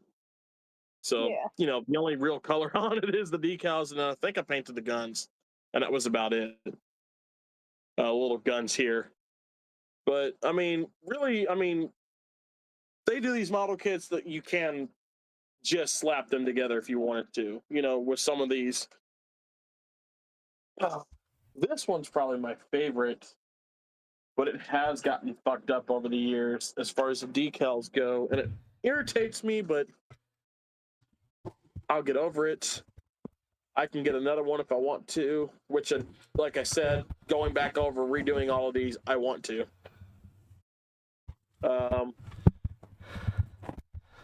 But this is the original series Romulan Bird of Prey. No. Like, yeah, you see where some of the decals got fucked up on the tail there, and then, of course, the bottom of the ship. But this one's probably my best one that I've done. Okay, give me just a second here. Little fucking beautiful little. In here, god damn it.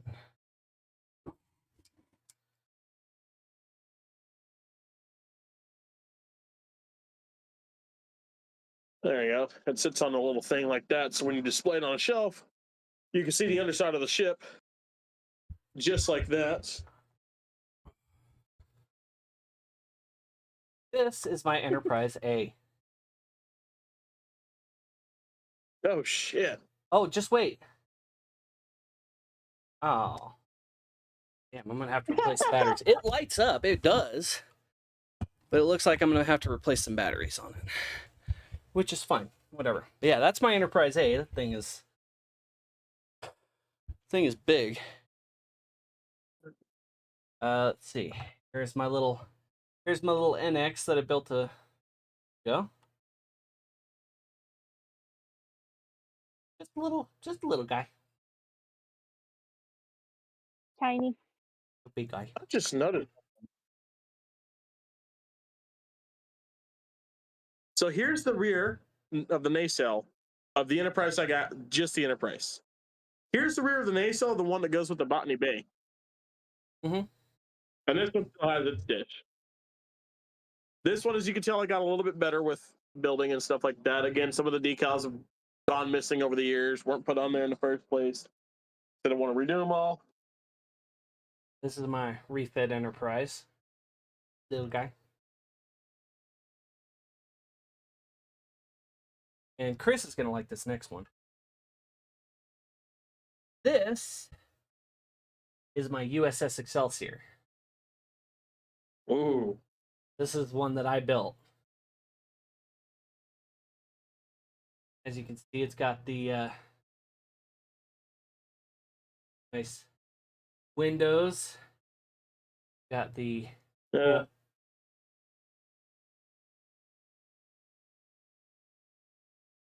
No, I'm just saying, it was like you said, as you can see, and then your fucking green screen just like removes it out of the picture. I'm like, yeah, like I can't see shit. It disappeared. Okay, yeah. You've got all kinds of cool shit. This was a fun little build, I will say. I can't wait to get my Excelsior class in so I can build it and make the Kitty Hawk, because we have to wait a little bit longer than we thought because unfortunate circumstances, life happens, but that's okay. Yeah, it's okay. It happened. Fucker. Here we go. That over. Scoot these over. You can sit. Fucking there. But you know what? You showing your Excelsior made me look at mine real quick. I just noticed something. There are no windows on mine. Like, none of the side detailing is on this ship at all. Well, that one's a toy, isn't it? Well, yeah, this is the toy, but also, I mean... Yeah, mine's a fully fledged model kit. I had to put the windows This one's on. also a toy, but all of its stuff is there. That's weird. So it's weird that they never put it on that one, but that's the older one. That's the one from the 80s. Back when toys didn't have to look just like the thing. So, you know, that makes sense. Mine's also not the mine's not the refit. Yeah. Mine's the original. Mine's the OG Excelsior. The one you see but you know what mine does? Most often in Star Trek. Hey, here's lights up. Kick. You're dead. Fuck me. Turn off my camera so I can go put this shit away.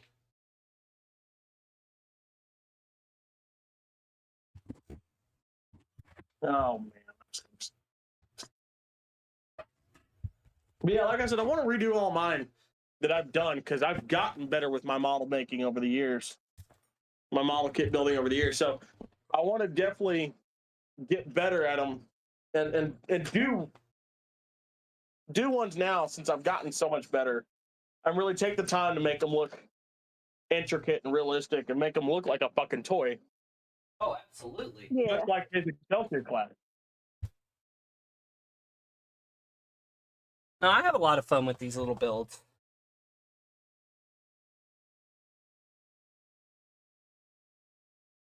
Do they piss me off at every turn? Yeah, every so often. Oh, yeah. I'll admit. I'll tell you who would make you jealous with their model building is my grandfather.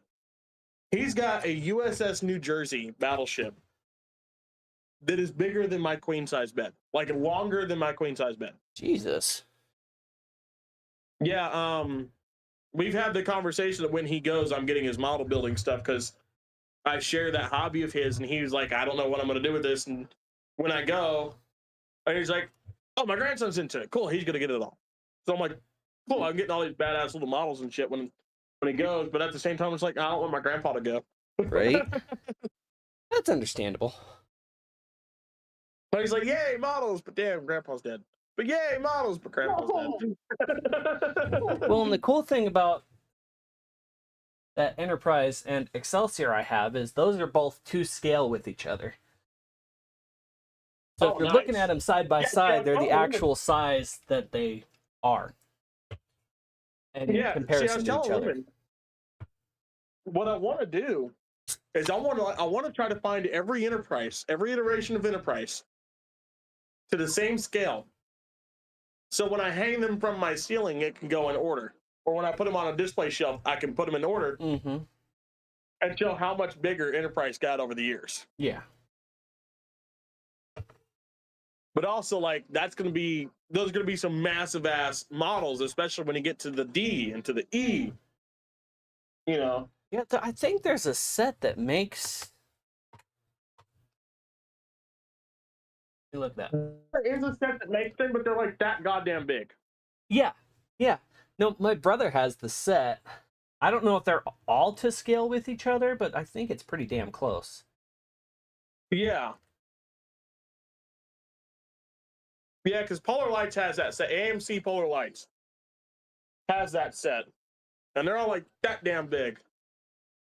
Until you get to that's like. why I haven't gotten them. Until you get to like the Enterprise C, D, and E.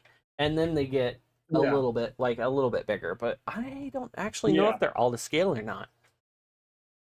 Yeah, you get 7 kits. It comes with the NX, the original, the refit, or A, the B, the C, the D, and the E. Yeah. And like I said, I don't know if they're all to scale with each other or not. Give me 1 second. I'm going to go find the model.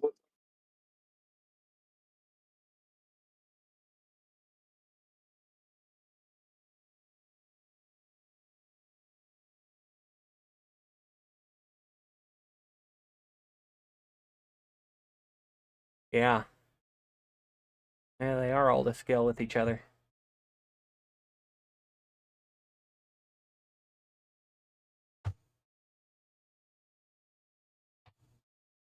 Which is camera for just a second. I'm still here. I'm just It's just hot.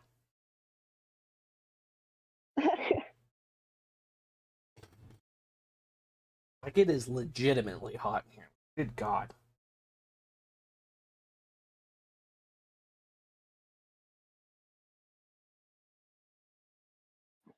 Well, I might have to head off a little bit earlier tonight. Not a problem whatsoever. I got some You're stuff all to do, good. unfortunately. I'm gonna head off. Thank you guys for having me again. It's always a joy. I learn so much every time. So Anytime. You learn that we're a couple of HR violating motherfuckers. I learned that you guys are fucking insane. Oh, yeah.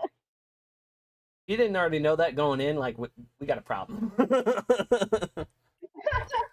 definitely. But yeah, I see you next Thursday. We'll be here. And now we are waiting on Chris to get back.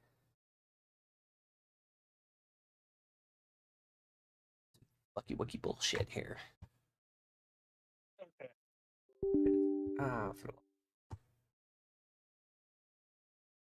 See which side it's gonna. Lumen had to go. Lumen have to go? Yeah, Lumen had to Okay. go. See if we can't carry this to get a few more. Just a second here, buddy boy.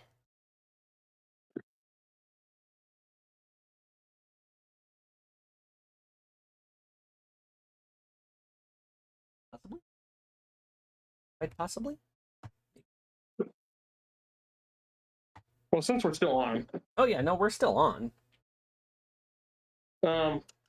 like I was talking about my model building earlier, you know, and how I've gotten better over the years. You know, John, you've seen this.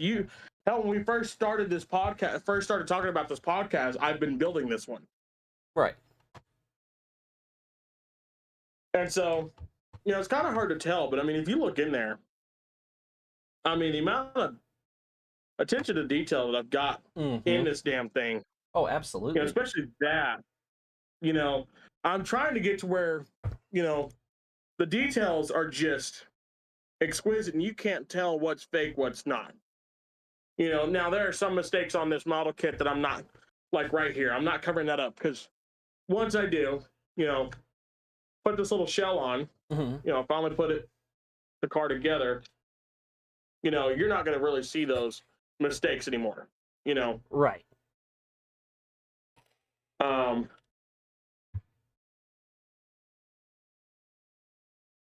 But oh shit, that just popped off. Wonderful. I can fix it later. But again, like my main goal is to like get my model building, especially with like my diecast race cars, set them on a shelf with my actual diecast race cars that I bought that are metal, and like have people, you know, play the fun game. Okay, one of those is a model kit, pick it out. And hope to God nobody picks this car. Right. You know, they pick one of my actual diecast and go, nope, that's not it. You know, and watch them like have them pick that one up and go, oh man, that's metal. And then pick up mine and go, oh shit, this is so much lighter. Yeah, it's plastic. I built that one. It's because it's plastic. You know, one of the kits that I've been, you know, meaning to build and I've just haven't gotten around to it yet because I know it's going to take a while. It's going to be difficult, especially getting that attention to detail that I want to get, is the Cutaway Enterprise. Built one of those back in the day. Yeah. It's still sitting in his model cabinet. Yeah. This is the 1.537 scale. Yep. And that nacelle, I mean, it's same size as my fucking forearm, you know. But like, you know, you open it up and like, there, just, you know, the fucking nacelle, you know, just looks exquisite. And me being a stickler for attention to detail that I am now when it comes to model building. Right. Like if we take the box, right? That little piece that I just showed you guys of the inside of the nacelle looks like that. That's going to be a hell of high water to fucking do. But I'm going to try it. I'm gonna try it because I want somebody to look at that and go, man, that's really cool. Yeah, Where'd you get that at? Enterprise A that lights up, that thing's won 537. You saw how much of a pain in the ass was for me to put it on camera. Yeah. You know, it's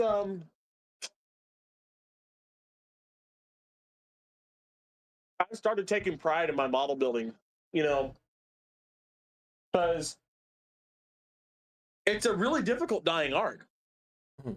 And I've had one of my model kits has been bought by a museum and sits in a museum. The little aircraft carrier that I did. Oh yeah. That I had a museum buy off of me. And what was fun with that is, you know, when I did it, I was using tips and tricks that I learned over the years. You know, if you want to get into for those of you, if you want to get into model building, get into the community of it, get into the tips and tricks about it, because you're going to learn so much. It's going to be so much more fun, and you're going to take your model building to a whole new level. Mm-hmm. Because that's what happened with me. When I got them, it was, you know, my dad was teaching me. You know, it's just a hobby that me and my dad shared. And, you know, he did a lot of the warplanes, a lot of the military ships, because my dad was military. He was Navy for 22 years. So, you know, it makes sense he wants to do those types of builds.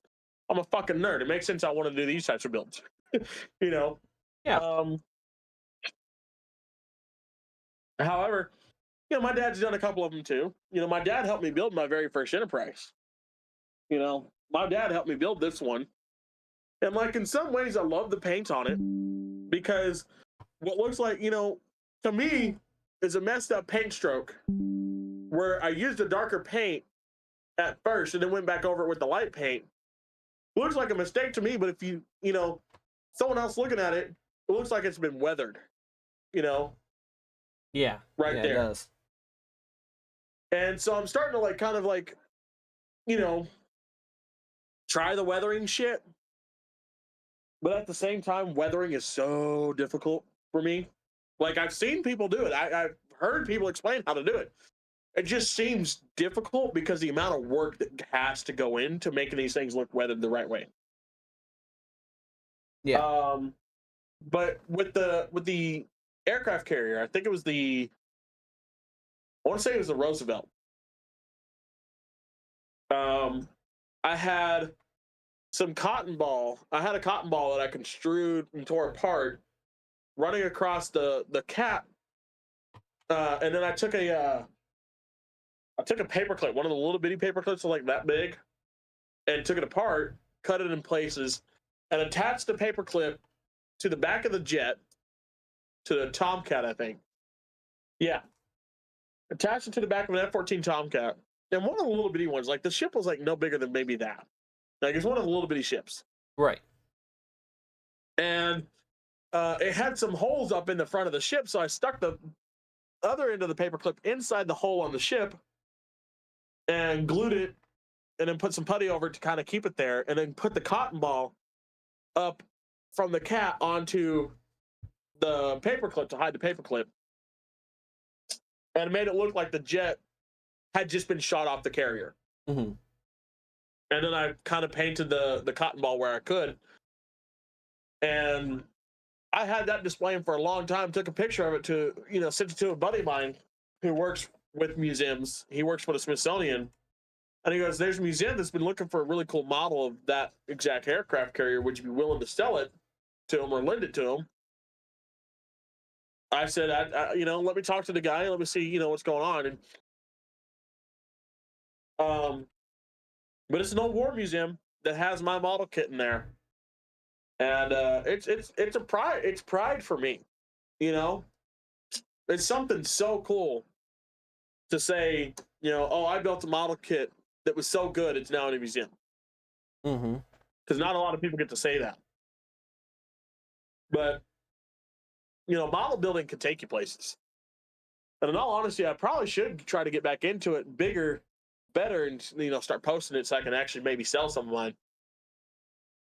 I've got, put some models together and sell them, because I was doing that for a little bit back in college to make ends meet, and I was making pretty good money out of it. But yeah, that one for the museum, they paid me $300 for it. And it was a $20 model kit. That ain't bad. Like I said, it was that big, end to end. I mean, probably even smaller than that. But it wasn't a very big model kit, but the details I put into it, the amount of time I took on it, because that was one of the first models that I ever, honest to God, took my time. Because when I first started doing it, I wanted to slap it together, get it together as quick as possible, so I could have a fucking toy. Again, look at this thing. No time was put into this at all. Like I said, you can see the mistakes, like the fucking bent ass fucking broken decal, because the decal broke on me and I just kind of slapped it on there and didn't care that it sucked. More or less. But over the years I've gotten better, and like this one, this one's nacelles are fucking sideways. They're not on there correctly because they kept falling on me and I couldn't figure out how to do it. So like that is how you see the side of the nacelle. That's how it sets. They're fucking sideways. I mean, you can see that they kept falling on me and I just kind of puttied them in there. I think mine with the one that comes with the Botany Bay. Yeah, that one. Yeah. What I had to do, because it has that same fucking issue.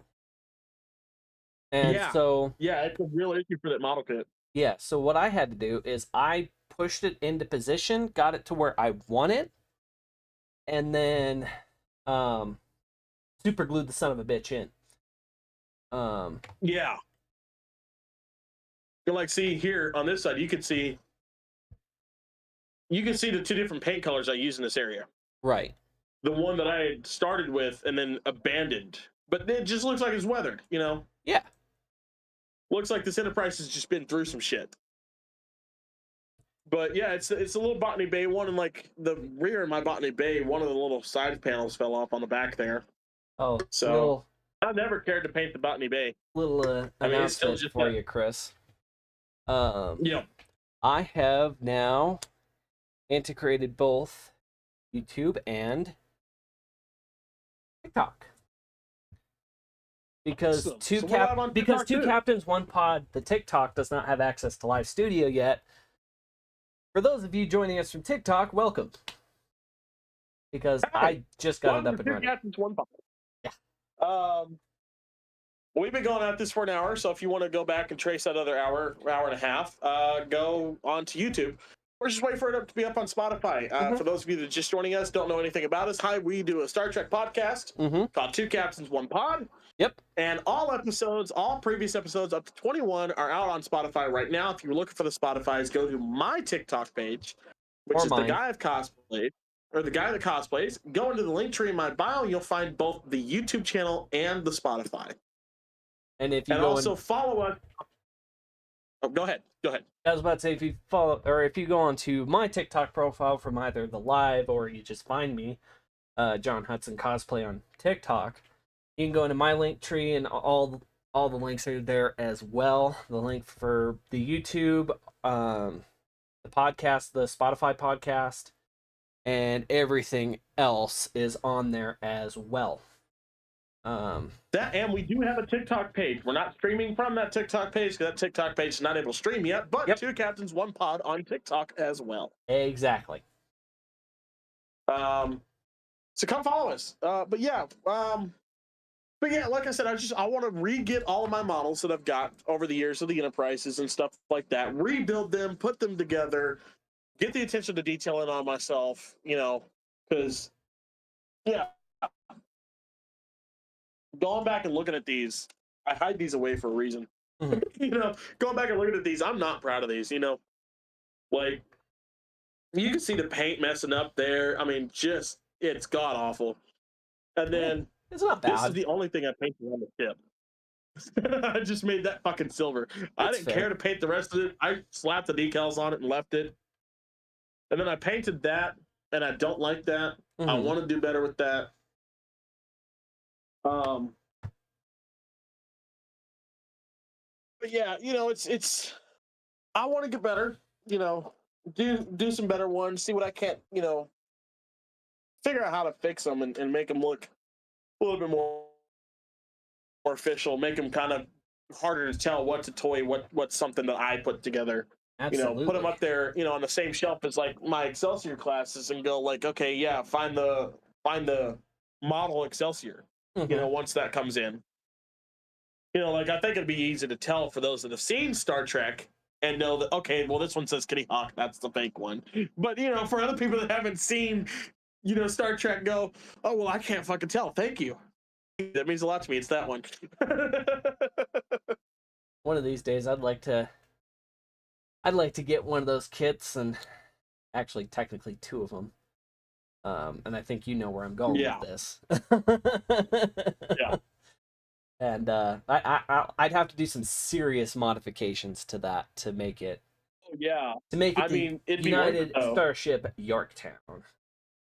Yeah. Give it the. I'd have and to. So you'd probably have to. Yeah. I wonder how you did the modified dish, since yours has the straight sides instead of the round too. Well, here's the thing.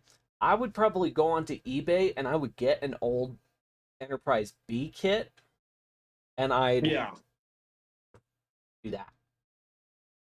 Is how I would end up building it. Is I'd get the Enterprise B model and I'd cut into that one, putty it up, you know, to fill in some of the missing bits and whatnot. Yeah. I think it'd be cool as shit, though. I'd fucking love to see it. Hell, we should probably do some model building while we're on. One of these days, yeah, absolutely. You know, yeah. I'll whip out the Enterprise D or the Bird of Prey or whatever the fuck else I'm working on. You were gone, I think, when I showed my Bird of Prey. Yeah. That I've got. You came in at the last little bit of my Romulan one. But the Klingon version, this one, I think I only painted like a couple things, and it wasn't much. I think I painted the guns. Yeah. And then that little red ring right there, I put an extra red on it. Right. And then, that little bit right there, I painted. But that was it. I mean, everything else, this is just how the model kit came. I just slapped the decals on it. That's the Bird of Prey I have that I'm going to be building. Yeah. Like, see, I didn't even paint the underside of the wings, like, and how they're supposed to be painted. That's something I definitely want to do. Yeah, no, and I'm planning on getting like a full lighting kit for it too at some point. Oh, that'd be cool, right? The lighting kits scare the hell out of me. They do, like, I want to do them, but they scare the hell out of me because I'm not good with electricity. Like the quote unquote fact, like, say if you were to build the Strange New Worlds Enterprise, if you get like the company Polar Lights, I think, actually makes the little lighting kit for it. It's a little bit easier because there's no soldering involved. Okay. Yeah, and even to attach the battery pack, like you just put the wires together, like, and then electrical tape it. That's all you do. You can solder them together if you want to, but you don't have to. Yeah, because like, Polar Lights partners with AMT because AMT is the parent brand. Yep. And Polar Lights has their own model kits, and like they have one that's about the same size as the Cutaway Enterprise that I have that you can build and put together and has the lights and lights up. And I want to get that one, but it's expensive as fuck. At least at the model shop near me. Yeah, because it has little lights that go around and around in the nacelles and makes it, you don't paint the nacelles, you just put the lights in there and it does that. And it's fucking cool because they have one put together in their case there. Well, on that at the model shop. Strange New Worlds Enterprise, like the one that I built and bought the lighting kit for and have it all put in and everything and so on and so forth. I lost the battery pack, but we're working on that. It actually has those little motors to where it turns. It turns the thing. That's awesome. It's so cool. Yeah. You can actually see it on like one of my earlier TikToks from a while ago. After I got the thing done, like I took a video of it and like posted it. And how far back am I scrolling? quite a while. I'm not even 100% sure myself, to be quite honest with you. I don't tell anybody to scroll back on my TikTok because my TikTok gets out of hand when you start scrolling really far back there. Oh my god, absolutely. It's ridiculous. Yeah, my TikTok, long before I knew what I was gonna do on TikTok, long before the guy that cosplays was my name. Even when I knew what I was gonna do on TikTok, like it's not pretty. By any means. It's not pretty. There, and then I hopping on some of those fucking TikTok trends. It's pretty fucking cringy back there. Mm-hmm. It's pretty fucking cringy back there. Yeah, it's like, stay the fuck away. Don't do it. Don't do it. Just watch my newer shit. Mm-hmm. Like if you go back more than 2 years, you're fucking up. Don't do it. Don't go back more than 2 years. Like for real. You have to scroll a while to get down there, but just don't. Just don't do it. Just don't. Just don't.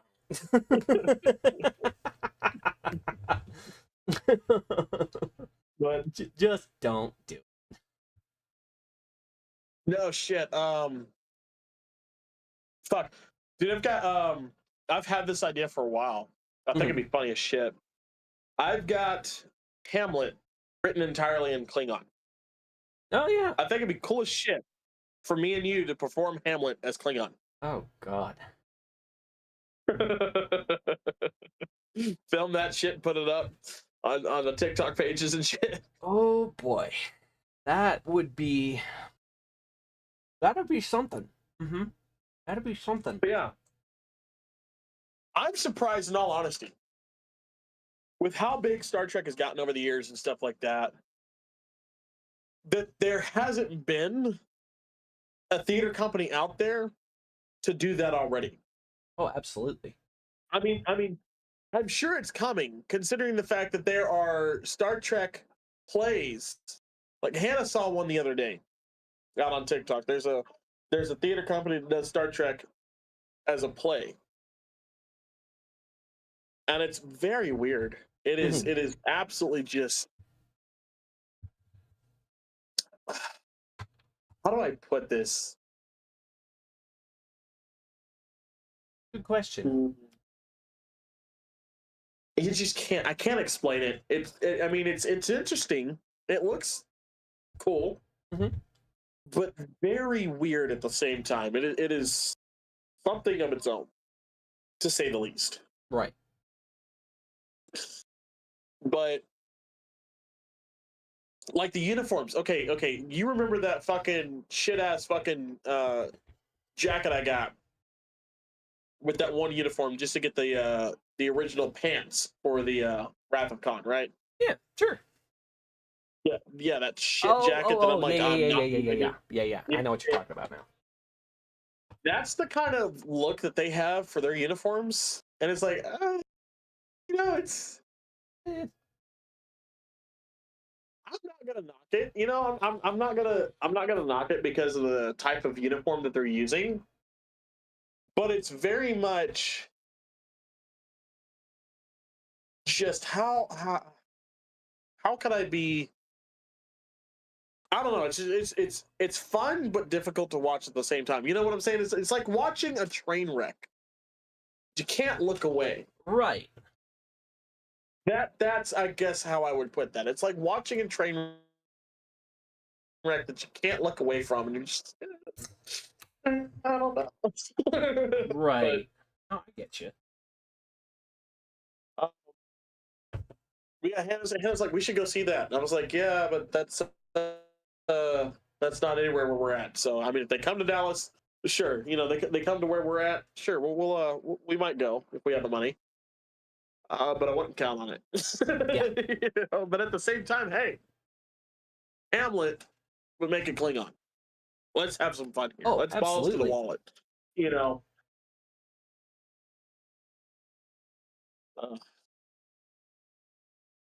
But there's so much that can be done with Trek now. that I feel people are dropping the ball on. Yeah. You know, I mean, give it back to the fucking fans to make our shit. You know, you let us make our stuff, I guarantee you, we won't beseech the name. We won't besmirch the name. Shit. That reminds me. That's not what they're worried about. Dude. That's not what they're worried about at all. They're worried about A, us making more money than they do. B, they're worried about like our stuff being better than theirs, and they can't fucking stand it. Yeah. But the money is their primary concern, to be quite honest with you. Yeah. Which is how the one got in trouble and screwed it up for the rest of us. Yeah. I want to say it was Renegades, right? Was the one that they really went after. Axanar. Well, no, it wasn't Renegade. Axanar's the one they went after. Yeah. But there was a dude I was watching the other day. I think I sent you the video. Probably. I might not have, because the dude pissed me off. The dude pissed me off with his opinion. Is that, you know, Seth MacFarlane, when he made the Orville? The Orville. Yeah, was supposed to be, because he was like, I mean, like, I understand his opinion, but it pisses me the fuck off at the same time. Because he does not like the Orville for the simple fact, well, it was promised to be a comedy series, and then it was not a comedy series. And now it's just a ripoff of Star Trek. Oh, it was always a ripoff of Star Trek. Who are you kidding? Yeah. Yeah, first and foremost, it's always a ripoff of Star Trek. Secondly, you say ripoff like it's a bad thing. Yeah. It's the most Trek show out there right now, other than Strange New Worlds. It's the most Trek show. Okay, at the time it came out, it was more Trek than Star Trek Discovery. Mm-hmm. It was. And, you know, shows' tones change over time. Every show changes over time from what it originally was. You know, even the Star Trek shows changed over time from what they originally were. I mean, Deep Space Nine is the easiest one to look at for that. You know, it started as a what the fuck is this shit, and then became a oh, this is actually kind of fun, right, type show. You know, it started as like, you know, we don't know what direction we're going with this, and then they found the direction. Shows do that many times. I mean, How I Met Your Mother did that. You know, Friends did that. The Office has done that. Everybody, you know, a lot of these, you know, shows that I'm using those types of shows because those are shows that everybody knows. Everybody loves those shows. You know, they're always looked at on a pedestal. Yeah. You know, and their tones changed over time. You know, so to say that that's the reason you don't like the Orville, it just seems moronic to me. It's ridiculous. Like I no hate towards this guy whatsoever. Yeah, no. I just don't like your opinion because your opinion seems based off, you know, you wanted comedy and you didn't get comedy, but like the comedy was always there. Like if you watch the Orville, the comedy's always there. Yeah, you know, like again, you're entitled to your own opinion, but that's a wrong one to have.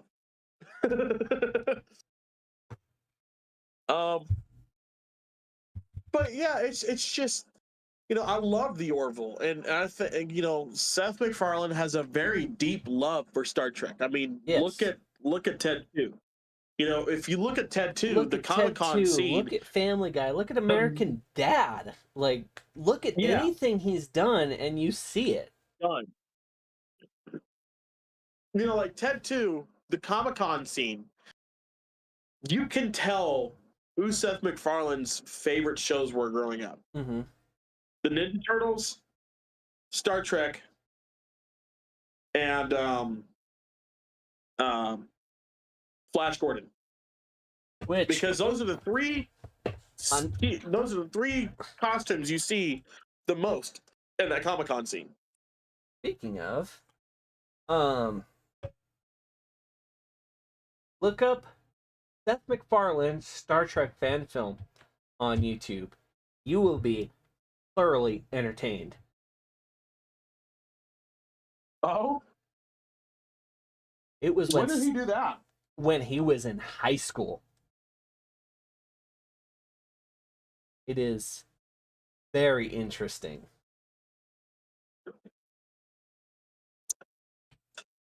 So we're talking Seth MacFarlane before Family Guy. Yeah, before everything.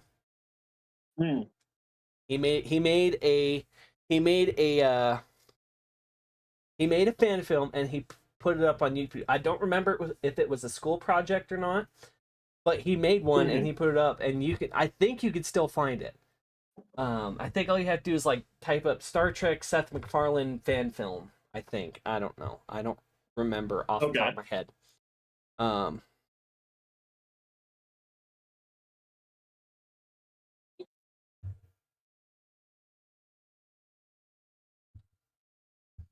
I'm definitely gonna have to check that out. Yeah, it is very basic. It is very rudimentary. It's very much of a high school boys fan project. Yeah, for sure. Yeah, but it just shows how much he loves Star Trek, just like the rest of us. Yeah. Yeah. Again, I want him of all people to acquire the Star Trek LP. Mm-hmm. And bring it back to us, because I know he Absolutely. would. I know damn sure. I know damn sure if Paramount, if Skydance, when they finally finish the takeover, gets rid of the Star Trek LP under Paramount's belt, mm-hmm. if he gets a hold of it, it's gonna come back to the fans. He's gonna be like, hey, you know, it'll probably be like a Shark Tank situation at that point in time. You get shows like Renegade coming out. And it's like, okay, you're making this much money. Give us this, you know, give us like 10% and you're good to go. Good to keep going. We don't care. Just give us 10%. Yep. You know? And that's the conversation it should have been. Mm-hmm. That's the conversation it should have been. Yep. Hey, you're doing this. We don't mind that you're doing this. Just loop us in. That's all it should have been. You know, the canceling fan films, fan projects was fucking stupid. Yeah. You know? Because you don't see that happening with Star Wars, and Star Wars has been taken by Disney now. And there's some really good fan film Star Wars shit out there. I mean, there's some really good ones. Absolutely. You know, there's some really good Harry Potter ones. You know, not to mention, let's look at DC and Marvel fan films over the years. I was about to say, even before like CBS screwed us on that. Yeah. And it was CBS that screwed us, not Paramount. That was before they had merged back in with Paramount. CBS screwed us on that because they couldn't. There was some kind of. I think it was some kind of fundraiser thing, I want to say. Like they had messed something up with the fundraiser and so on and so forth, and that's why they went after him, and that's how they got that lawsuit and so on and so forth. That's why we. So, yeah, you can do fan films, you can. But there are a shitload of rules that you have to follow. Yeah. Yeah. I think one of the main rules was... I think somebody's setting fireworks off a day early. Not surprising. Either that or a car just crashed down the road. I have no freaking idea. I'm just like... What the hell was that? Right. No, but I think one of the main rules was like you can't mention the USS Enterprise. No iteration of the USS Enterprise. And that's the one that I think pissed off a lot of people, because I remember reading that. Because remember, that came out at the same time I was going to do my series of, you know, all the Star Trek people before they were on the original series. You know, all the James T. Kirk crew, they were on the original. Back when they were still going through the academy kind of shit. And they were like, you can't mention the Enterprise. I'm like, well, fuck, I don't want to do this now. Right. You know? And yeah, that was like one of the rules too, I think, is you couldn't mention any of the hero stuff. Yeah, you couldn't mention the Enterprise, couldn't mention any of the original crew members. Like, your shit has to be your shit and your shit only. And you can only do like one, your one can't connect to any others you do or something like that. You can't have like a continuing story. Can't be longer than like 20 minutes. I'm like, this is ridiculous.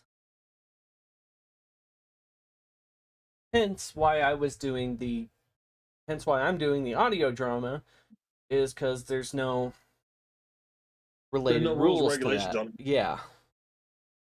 Right now, until somebody goes and screws it up for the rest of us. But from most of the ones I've looked at, it looks like most of them aren't even really posting anymore and haven't posted for like the last couple of years. Yeah. Which is like, it's interesting that they haven't, considering the fact that like podcasts are bigger than ever now. Oh, and it's more or less just a podcast, But interest change, and maybe, it might be the same reason that, I might be stepping away, that I'm stepping away from cosplay for a little bit. Sure. Not getting anybody, not getting any views, any listens, whatever. Mm-hmm. So the passion dies out. But again, it's just, I want that shit back. Mm-hmm. I want us to come back to where we can do stuff like that, because I miss some of the good shit that was out. I really do. And I'm glad, I'm thankful most of it's still up. Like, you could still go on YouTube and look up Star Trek Renegades and watch everything they put out. Renegades, you can watch Star Trek Continues. Star Trek Continues is probably one of the best ones out there. And I will proclaim that till the day I die. I would put Continues and then Renegades, because Renegades was just like Continues. It got, Tuvok was there. Like Tim Russ. You had Tuvok, was in that Chekhov. One. That's it. Yeah, you had Walter Koenig as Chekhov in that one. Oh, you had they mentioned several others. What's that kid from Voyager? The Borg kid from Voyager. What was his name? Oh fuck! Oh God, I don't know. But they had him as one of the crew members. Yeah. I don't remember his name. They talked about a lot of other. They talked about a lot of other legacy stuff in Renegades. Like they talked about missions that Hikaru Sulu had went on in the Excelsior. Yeah. They did a lot, and I think they even had their own uniform style, if I remember correctly. I mean, it's been some years since I've seen Renegades, but I think they had their own uniform for their show that they did. But because I know what Continues did the original series, right? Yeah, that was. Yeah. Yeah, they did basically the original series, technically season 5. Right. Because they did it all the way up until the Enterprise returned to space dock before the motion picture. Right. And they had some really, really good episodes. Like, there's not one that I can say a bad thing about. They were all really, really good. Yeah. And they all hit, like, major issues that had come up at the time, or even just like the original series did. Right. And I think Renegades, I think Renegades, the reason I like that one so much is because they hit a lot like the TNG era. Like theirs was like TNG meets Voyager style. It was dark, yes. I mean, a lot of those episodes were quite dark. Yes. But at the same time, they had a message they were trying to convey to you at the same time, and it was just phenomenal. It was absolutely amazing that the how they structured their show to get that message across. Much like the way TNG did. But and like I said, having the legacy characters come back to play have the legacy guys come back to play their characters. I mean, to get that as a fucking fan film type shit. Absolutely. My fucking mind. Like that's a dream come true type situation for me. That's like, yeah, I wrote this Star Trek show. I just, thought it'd be cool. And then Anton, then Walter Koenig hopped in and was like, yeah, I'll play Chekhov for you. And I was like, huh? Like, how the fuck does that happen? I'm making this out of my basement. Or I was about to say, yeah, and that, and I was about to say, like in Star Trek Continues, you have Chris Doohan, the son of the man himself, because he can't be there, playing Scotty, and he does such a phenomenal job. But they all do. Yeah. All of them do. All of them capture what those characters were and how the previous actor had played them. Like with Todd Haberkorn as Spock, that's probably one of my favorite Spock interpretations. I've got nothing against Zachary Quinto, but actually that's probably my number 2 for Spock. And see, one thing that I think really pisses me off about them coming after those guys, those groups, the actors in those shows can't appear as guests at Star Trek conventions. Like, that was one of the things that was filed in the lawsuit. Yeah. Because I read the entire lawsuit. I read it because I was like, what's this going to encompass? Who's at fault here? This, that, and everything. I was thoroughly invested in that. So I read it, and yeah, they kind of kicked them out of conventions as guests. Now, Chris Doohan gets a pass. Yeah. Because he's he's Scotty's son. Exactly.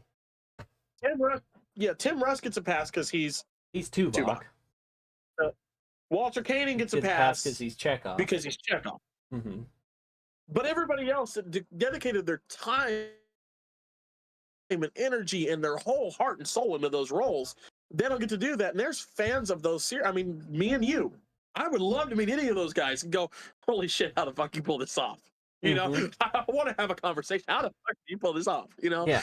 Like, what? And it's just Star Trek conventions. Like, they can go to like regular like Comic-Cons and stuff like that. Because I've met one of the actors from that show a couple years ago when I went to Colorado Springs. I met one of the people who was on one of those episodes. She was awesome. She was so cool. She talked production and all kinds of stuff with me and my brother for like 15-20 minutes. It was great. Yeah. But no, but like, and that's what I'm saying, though, like the fact that they can't go to Star Trek conventions is what really gets me, because it's like, absolutely, like, it's ridiculous. We're the guys that are gonna know them. Like, yes, I'm sure they've all done other stuff. I'm sure they've, they were able to pull that shit out of their ass. Oh yeah. I'm sure they got other stuff. I'm sure lots of other people know them for a lot of other shit. But, I would love to meet them for Renegades. And if it's not at a Trek convention, I'm probably not even going to know. I'm just going to be like, holy shit. Walk up there and find out and go, oh, holy shit, that's cool as fuck. You were on Renegades or you were on Star Trek Continues, But otherwise, I might just see the name and just like gloss over them on a fucking, cast list for a convention, just going, okay, well, I don't really know this person. And then I'll get there and get pissed off that I missed them, That's happened a couple times for me. That's the kind of thing I pay attention for. And I'm like, oh yeah, I know this person. They were on Star Trek Continues or whatever. But like I said, here's something that'll blow your mind. Have you ever seen Full Metal Alchemist? I don't think so. I honestly, Dragon Ball Z Kai. Bits and pieces. So the guy who plays Captain Kirk, voices Edward Ulrich in Full Metal Alchemist, and he sings the theme song for Dragon Ball Z Kai. Don't stop, we're in luck now. He sings that. You mean to tell me? Yeah. Captain Kirk. That's fucking cool. And he's done a lot of voices. Him and the guy who plays Spock, Todd Haberkorn, they've both done voices for anime for years. I mean, Todd Haberkorn's been in just about every anime you can fucking think of. Oh, yeah. Yeah. Yeah, see, like, I'm not big on anime, unfortunately, And I say unfortunately just because, like, it's a big growing scene. Like, anime, Star Trek, and cosplay in general have a real big thing. You know, a project I've been working on for quite a while. You know what I want? I think you know this. You know what I want? Is Star Trek anime.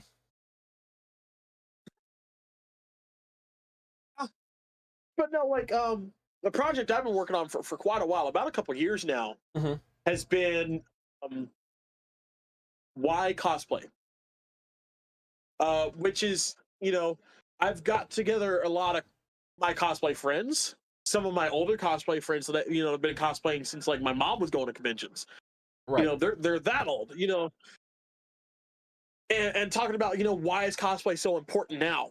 Cosplay, Star Trek, and anime have a big tie to the same thing. Oh, absolutely. When it first took off, you were looked down upon. And now it's so big, if you don't like anime, if you don't watch Star Trek, if you don't cosplay, well, now that's what's looked down upon. Yeah. How the turntables, okay? Exactly. You know, take it from Michael Scott here. You know, fucking, you know, it's like, okay, you don't cosplay? Why? What's wrong with you?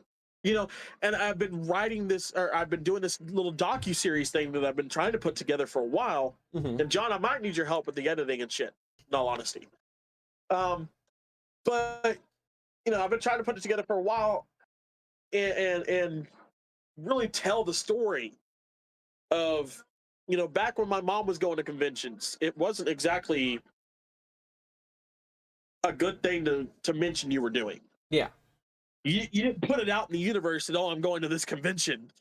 You went to that convention very quietly, and if you saw someone you knew, you were like, okay, well, you're here too, so thank God you're not going to make fun of me later. I was about to say, these days, especially something I've noticed over the years, is like, you mentioned you're going to, oh man, that's so cool, you gotta get some pictures for us, and like so on and so forth. Like, it's just become a part of everyday life, and it's you know, it's gotten to the point where on my social medias I'll be like, yeah, I'm going to this convention next weekend, not this week, not tomorrow, but next weekend I'm going to Retro Expo. Right. You know, and I'm trying to get people to go so I can, you know, see some of my friends. You know, there was GeekCon that we're trying to get you, you know, we tried to get you to go to in August. And it's like, you know, I wanted, you know, I have no problem, because it's like now it's culturally acceptable to be a cosplayer. It's culturally acceptable to go to conventions and stuff like that, because it's so well known now, you know, and so yeah, the docuseries is more or less, I'm trying to, you know, figure out when that shift happened, you know, and why people do it. Why is it more socially acceptable now than it was, you know, 20, 30 years ago? I mean, if you were to ask me, I'd say that shift probably happened about 5 or 6 years ago. It almost seems yeah. Like I, as someone in the community, I know when it happened, because you know, I started cosplaying 10 years ago. When I started, it was like, as to why it happened, I've got no idea. Yeah, I don't know why it happened. Frankly, but I almost. I'll tell you why. I'll tell you why it happened. Okay, you tell me why, and then I'll give you my opinion. Yeah, TikTok Musical.ly. Okay. Because the app that was Musical.ly was going under. It was going under. It was going to get sold off. It was going to be no more. It was going to end up like fucking Tumblr or some of the others. And like, they were here for a little bit, and then like, yeah, they're still up, but do you use them? No. And then all of a sudden, cosplayers swarmed to Musical.ly, and then it got a rebirth, a rebrand, became TikTok, and now they're doing away with us again. So, you know, piss off for that. But at the same time, you know, we saved you. Just remember that. But still, you know, cosplay is still a big thing on TikTok. I can't scroll more than 5 fucking videos and not see a cosplay. You know? Okay. My opinion is when all the stuff that was originally looked down upon started to come back into pop culture, such as Star Trek, superheroes, so on and so forth.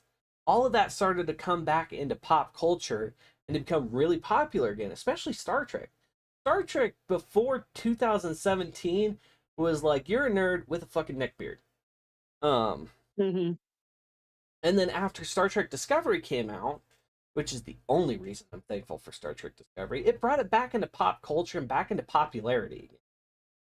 And yeah, and that I think that's kind of when that shift started to happen, like back in 2016, 2017, is when all of that started to get that ball rolling, and now it's grown into what it is today.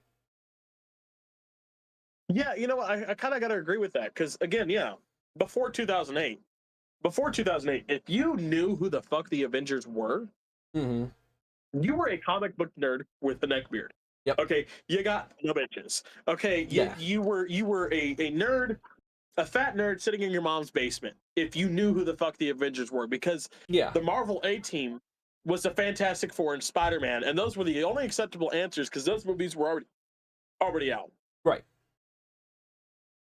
And then Marvel's like, fuck it, we're gonna bring out the Avengers. 2008, Iron Man hits, theaters, and Iron Man becomes a household name for the first time in since the 80s. Really, God knows how long. Captain America becomes a household name for the first time since, really, if you want to get technical, the 50s and 60s. Right. It was. So yeah, I'm with you. I wholeheartedly agree. Mm-hmm. That's what got the ball rolling.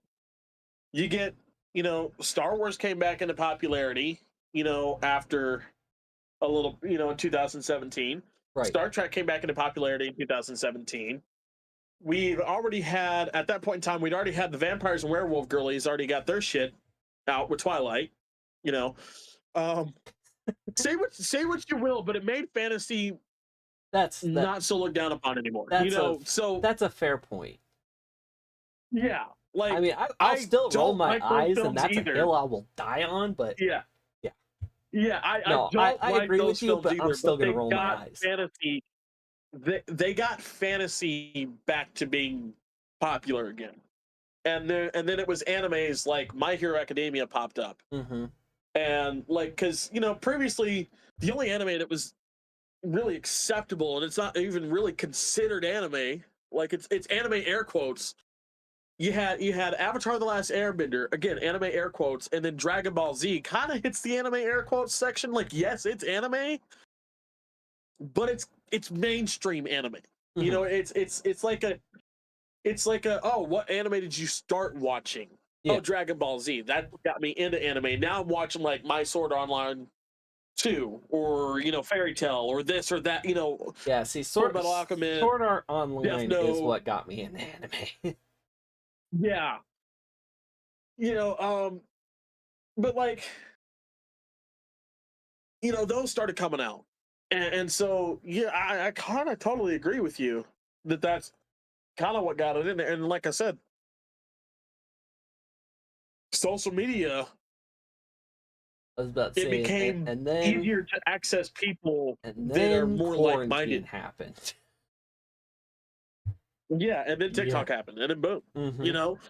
It became easier to access people with the same like-mindedness as yourself, such as me and you met on TikTok because of cosplay, because of Star Trek. We it was cosplay, and it was like, oh, cool, you like Star Trek too? Fuck yeah, let's trade stories. And then eventually, this exact uniform, the podcast.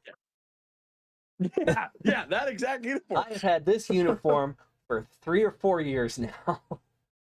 And this is the same uniform that I grew myself in, because I had uniforms before that. This is the uniform I grew myself in.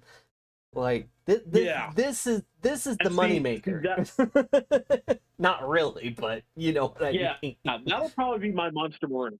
That'll probably be my Monster Maroon, in all honesty. Because that's the first uniform I've bought since roughly 2018.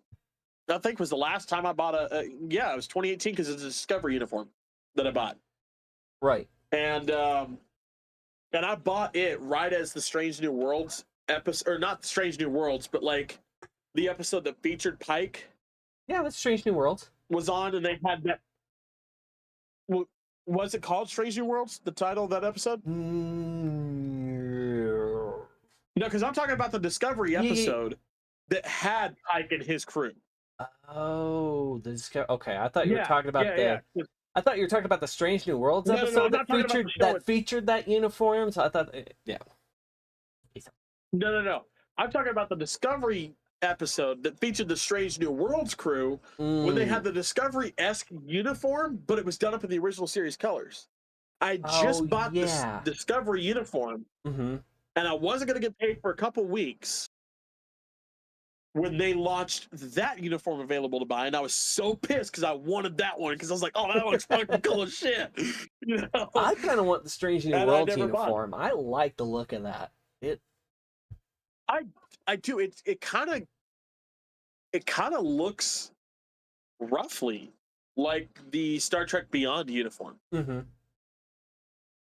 It looks the almost collar's a little bit one. lower. Like it's almost like, I don't want to say that because it sounds bad. It's almost like a T-shirt. Almost like, do you get where I'm going with that? Like, yeah, I know where you're going with it. Yeah, like a T-shirt. That sounds bad. That it sounds worse than I'm actually making it sound. Yeah.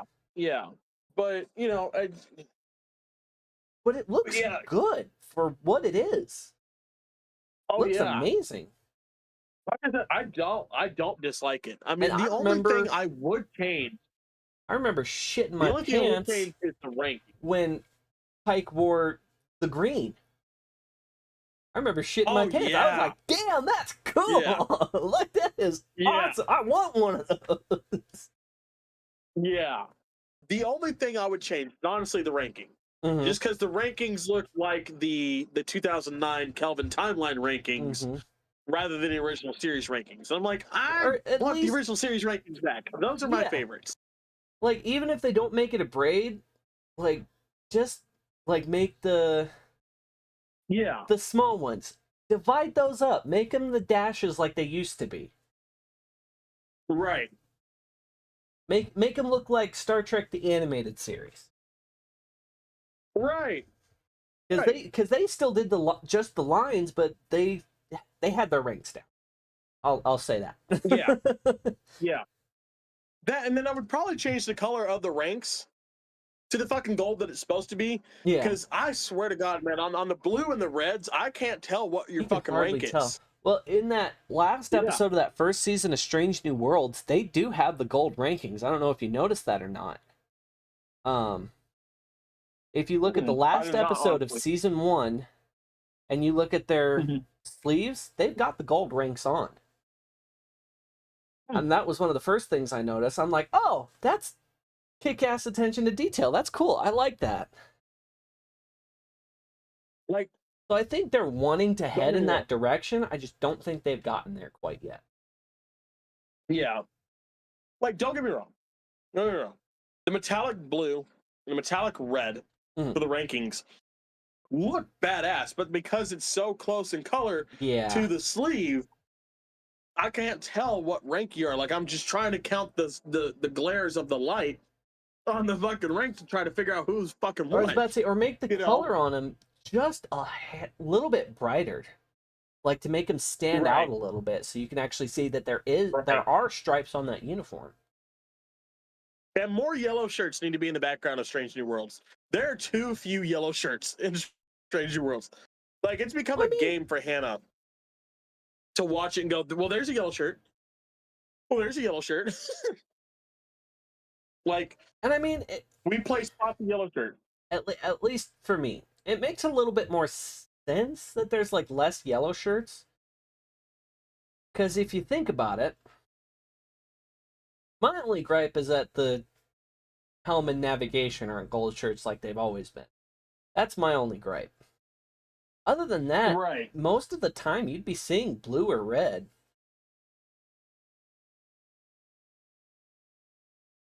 But yeah, theoretically, yes. So, like, that's how I justify it, but that's me. But again, Erica needs the yellow shirt. as the pilot, she needs the yellow shirt. Mm-hmm. She's got to have command. So,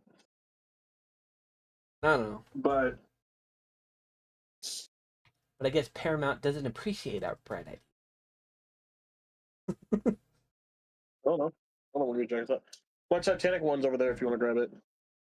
On the floor. There. Yeah.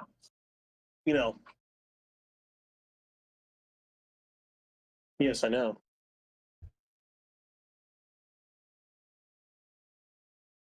You weren't in the room and I didn't know where you were. I told Mom. Well. Yeah. Paramount doesn't appreciate our ideas apparently because like just sitting here, just we don't have our own show or like we're not in the writers' room or in the costume department or just on the show in general. Just let me play Lieutenant. Please, Paramount, Lieutenant. That's all I want. Give me a red shirt. I'd be honored to die for the crew of the USS Enterprise. Please. My aim's a little bit higher. My aim's a little bit higher. Give me an extra stripe. A cow. Or two. Baby, the or 2 Captains 1 Pod account can't go live. That's why he put it on his account. Yep. We need to post about it. I know. That's why since we're on his TikTok, telling everybody, go follow 2 Captains 1 Pod on TikTok or else. Share it on our. I will hit you with the spatula. And if you think I don't have enough spatulas for all of you, he'll do it. We're called Task Force HR for a reason. Exactly. But yeah, but again, like I said, there's not a lot of gripes that I have about current Trek. Except for Discovery. I just think it can be done. I think that they're missing places that could be hit. And I will say my biggest gripe is why the fuck are they so focused about the original series era? Yeah.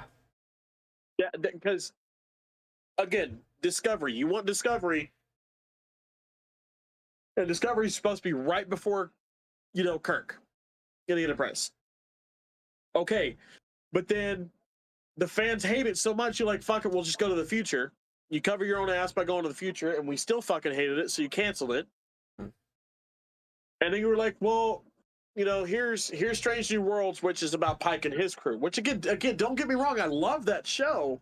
Yep. Why are we so focused in the original series era? There's so much that you could do. Oh, absolutely. With Star Trek that you're not touching. You could, I want to keep beating the same dead horse, but you could give us the Enterprise B. Absolutely, yeah. Give us the Enterprise B. Give us something during the lost era between Star Trek 6 and the Next Generation. Give us that. Yeah. There's 80 years to play with there. Yes, you'd have to give us the Monster Maroons back, which I'm pretty sure that's probably why you won't do it, considering the fact that those uniforms were and are expensive, but fucking do it. That's the best uniform that was ever made for any Star Trek show, movie, game, whatever. I fucking love the Monster Maroons. I will always love the Monster Maroons. There's nothing wrong with those uniforms at all. And the ranks just look beautiful. Like, it looks so good. The four pips get boring after a while. The pip system just seems lazy. Okay, don't get me wrong, I like it, I enjoy it because I understand it. Yeah. But it's just fucking lazy at the end of the day. The ranks for the Monster Maroon era were fucking gorgeous. Gorgeous. Absolutely gorgeous. And, it might take take people, especially the newer Star Trek fans, it might take them, about a couple episodes, to maybe half the fucking season to figure out, what rank looks like what, but it's not fucking difficult because also Google's your friend. Look it up on Google. the system for that is also very simple if you think about it, because they just keep adding pieces. The lieutenant junior grade, the very bottom rank is just a couple triangles facing each other that are not connected. Mhm. For the full bar lieutenant, it connects the two triangles. Mhm.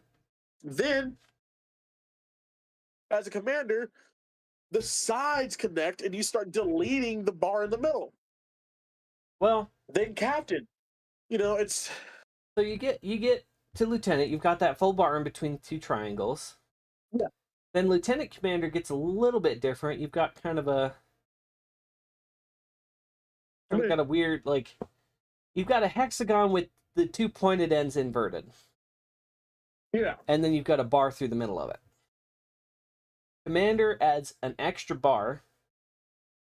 Captain, you redo your hexagon, like you flip the ends of the hexagon out. You add a third bar, and you add 2 arrowheads to the top and bottom. Then Admiral, you get the circle with the 4 arrowheads. There we go. Hold it up. There you go. There's your ranks. Ensign, lieutenant, junior grade lieutenant, lieutenant commander, commander, captain, fleet captain. Fleet captain, yep. And that was another cool little thing that they added for the Wrath of Khan era, because previously it hadn't been there. Mm-hmm. A fleet captain was technically the Commodore rank. Right. Which is why when they made Pike the acting fleet captain, I was like, technically shouldn't he be the acting Commodore? But beside the point. Okay, I'll take it. It's still cool that they remember fleet captain was a fucking rank. That's all I got to say about it. It's still cool that they remember that, because once you made captain, right after captain was admiral in the Wrath of Khan era. Right. And even the admiral's ranks looks fucking cool. Just basic admiral. Boom, you get a little flower. Then you become vice admiral. You get a little divot right there. And then another admiral, you get a little divot right there. Then another one, you get a little divot right there. Mm-hmm. Then a full-on fucking admiral, you get one right there. And then a fleet admiral gets a little nice little flare around the whole damn thing. It's fucking gorgeous. Fucking gorgeous. I love those ranks, man. They're good ranks. But, far be it for me to get what I want out of Paramount CBS, Pretty much. They might love me again eventually, but, fuck them hoes. I hate them little bastards. Oh, boy. See, I can cry on crew. Or, I can cry on Q. Uh-huh. I'll cry on the crew. Fuck it. I'll cry on the crew. Jeez. Oh, boy. Uh-oh, somebody almost said a no-no. Oh, I no. had to give him a Mickey Mouse Club. The 5-season no royalties. Okay. That makes a little bit more sense, I guess.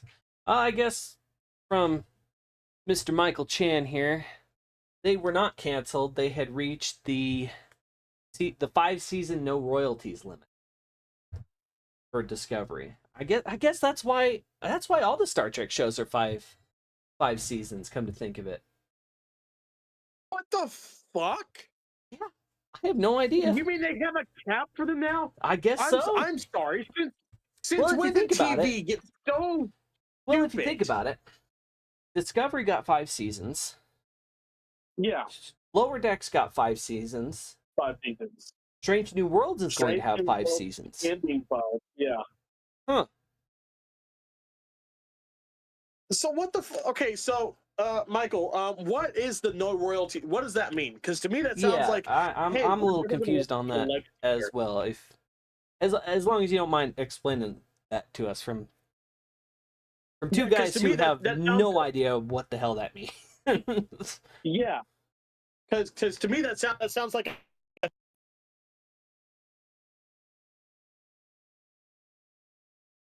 no royalties. That kind of sounds like in all honesty, like they're trying to get free shit out of them, more or less. Something, Much like what they tried to do with Spock with Leonard Nimoy. Right. Back in the 70s and 80s, remember? Yeah. But yeah, I don't know. I don't know.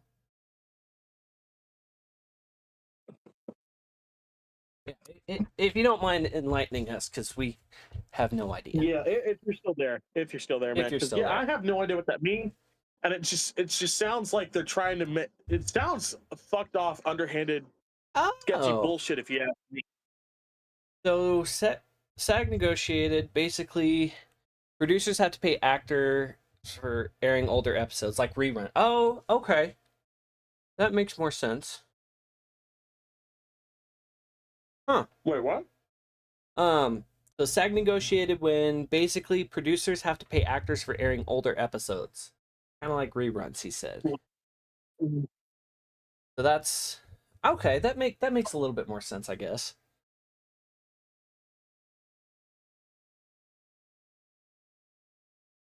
So basically, they don't have to pay them for rerunning their shit.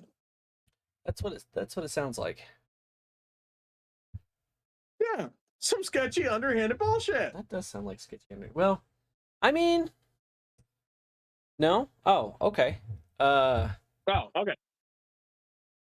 Okay. I don't know. Michael, I'm stupid. Pretend like I'm 5. Explain it to me that way, please. Yeah, we're both.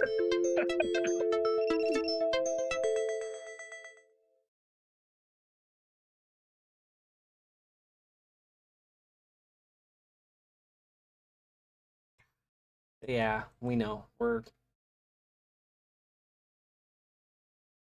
What's up? Okay, if a series goes past 5 seasons, they don't get royalties on the reruns. Oh, okay. So it means that they get more royalties if it stays under.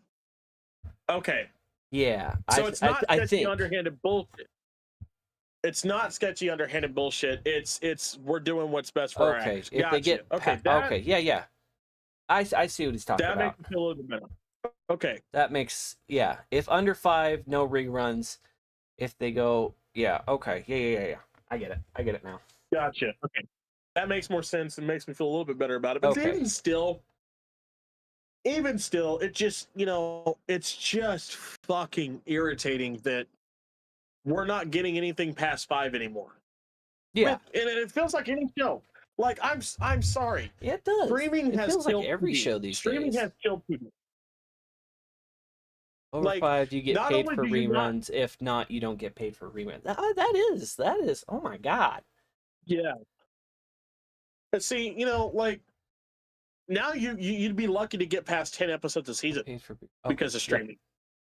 Yeah. Thank you, Michael, for explaining that, because we're like we said, we're kind of dumb. Yeah. But hey, Michael here has lived the dream. He was on Discovery. He's living our dream. To be quite honest with you. Well, now I'm mad at him. Fuck you, Michael. He's like I said, he's out there living our dream. He's No, we're cool. We love you, buddy. That's awesome. I am. Hats off to you. We are pretty peanut butter and jelly. That is fucking awesome. That's awesome. I would love to talk to you about your time on the Discovery set. Maybe if we get some time, dude. If you would love to be a part of this podcast, we have a Discord that we use for it. We'd love to have you on if you're open for that. If you have a Discord, if not, we'll find a fucking way to do it. If not, if you want to, no harm done. We totally get it. Yeah, if not, no harm done. We're just happy that you were here to talk to us, enlighten us, and happy to have an actor, a Star Trek actor, on our podcast, even if you're just in the keyboard. But John, we have reached a milestone. We've had a Star Trek actor on our podcast. Yeah. Okay. Yeah. No. Yeah. Shoot me a message, Michael. Yes, you accidentally walked into a podcast. If you would like to join us, like I said, feel free. If not, no worries, no harm done. If you just want to watch, that's cool too. Yeah. But no, streaming has killed TV. You know, Not like I said, tonight. No, you're lucky to fair get past enough. 10 episodes. You're all good. Yeah, no, like anytime we're on every Thursday night, 6 p.m. Mountain, and I don't know what the Central Time is. But 7 p.m. Central Standard. 7 p.m. Central Standard. There you go.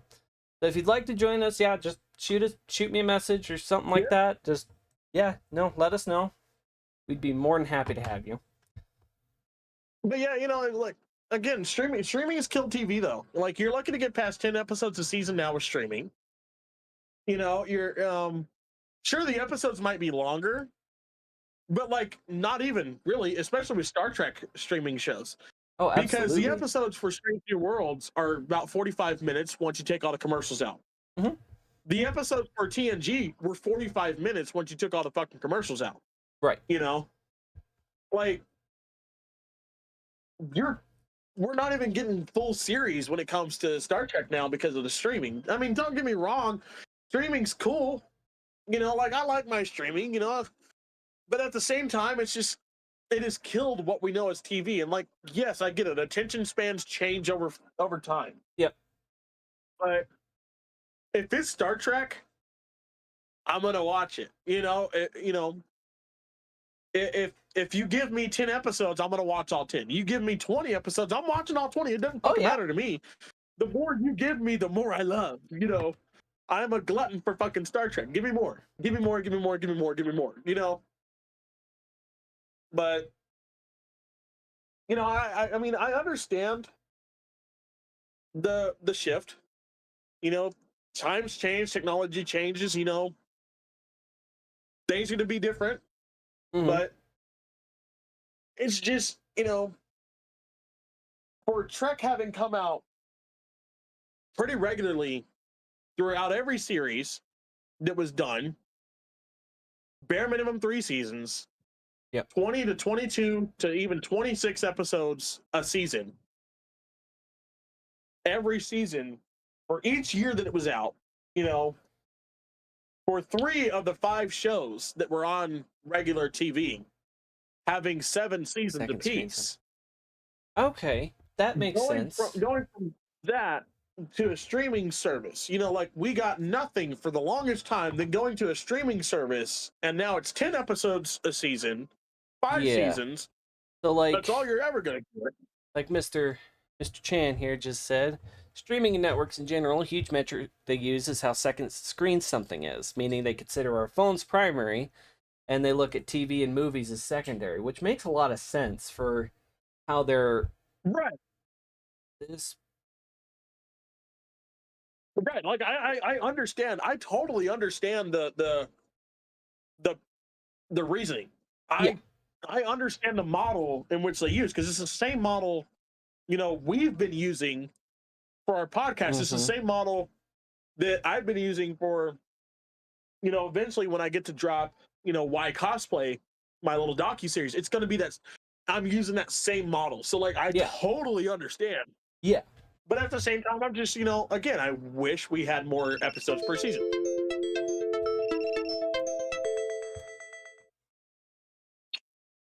Especially for a show like Strange New Worlds. I mean, again, Strange New Worlds feels about the closest to the original series that we could get in this day and age. Mm-hmm. Because the original series, as we and you have said plenty of times, it's a product of the 60s, and that is the easiest way to explain it. 60s. But if you look at Strange New Worlds, I mean, again, me and Hannah are watching Strange New Worlds and the original series side by side now, because Strange New Worlds Season 3 has just dropped. You know, the episodes for it are just now dropping. You know, while we're still watching the original series, we're watching them side by side. Dude, I mean, it's... You remove what could only be described as an LSD drug trip from the original series, you get Strange New Worlds. It's more or less the same thing. You know, and so I love Strange New Worlds for that reason.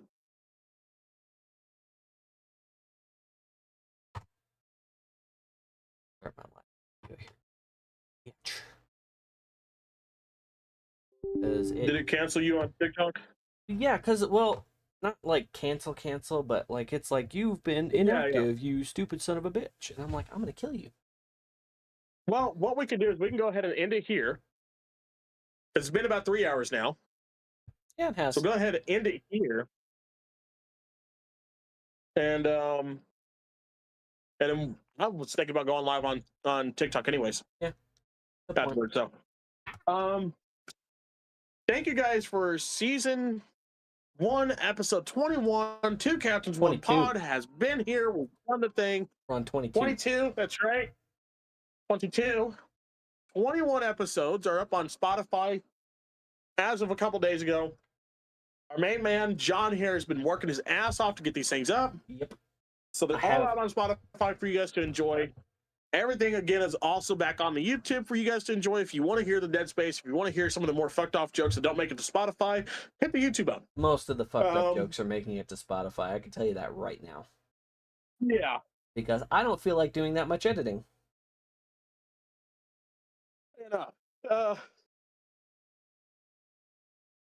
But we appreciate you guys being here. There's always a place for you in Star Trek, in the Star Trek universe. So always remember that. And should you ever need to reach out to anybody, 988 is that number. Or you can follow me on TikTok, The Guy That Cosplays. The simplest name you'll ever hear. The Guy That Cosplays over on TikTok. Find me there. Shoot me a message if you want to chat. Or if you'd like to be on the podcast, shoot me a message there. I'd love to talk to you. We'd love to have you on here. Or me. Get your viewpoint. Or hit him up at John Hudson Cosplays at TikTok as well. Mm-hmm. Follow us on Instagram, or not Instagram yet. Follow us on TikTok at 2 Captains 1 Pod. Follow us at Spotify, 2 Captains 1 Pod. And Captain Hudson is the YouTube page. This is Captain Garbrough. I'm signing off for the night. I am signing off as well. I have been Captain Hudson. And as you exit the vehicle, as we land, please make sure when you open up the baggage, that you are careful. Things may have shifted during the flight. Have a safe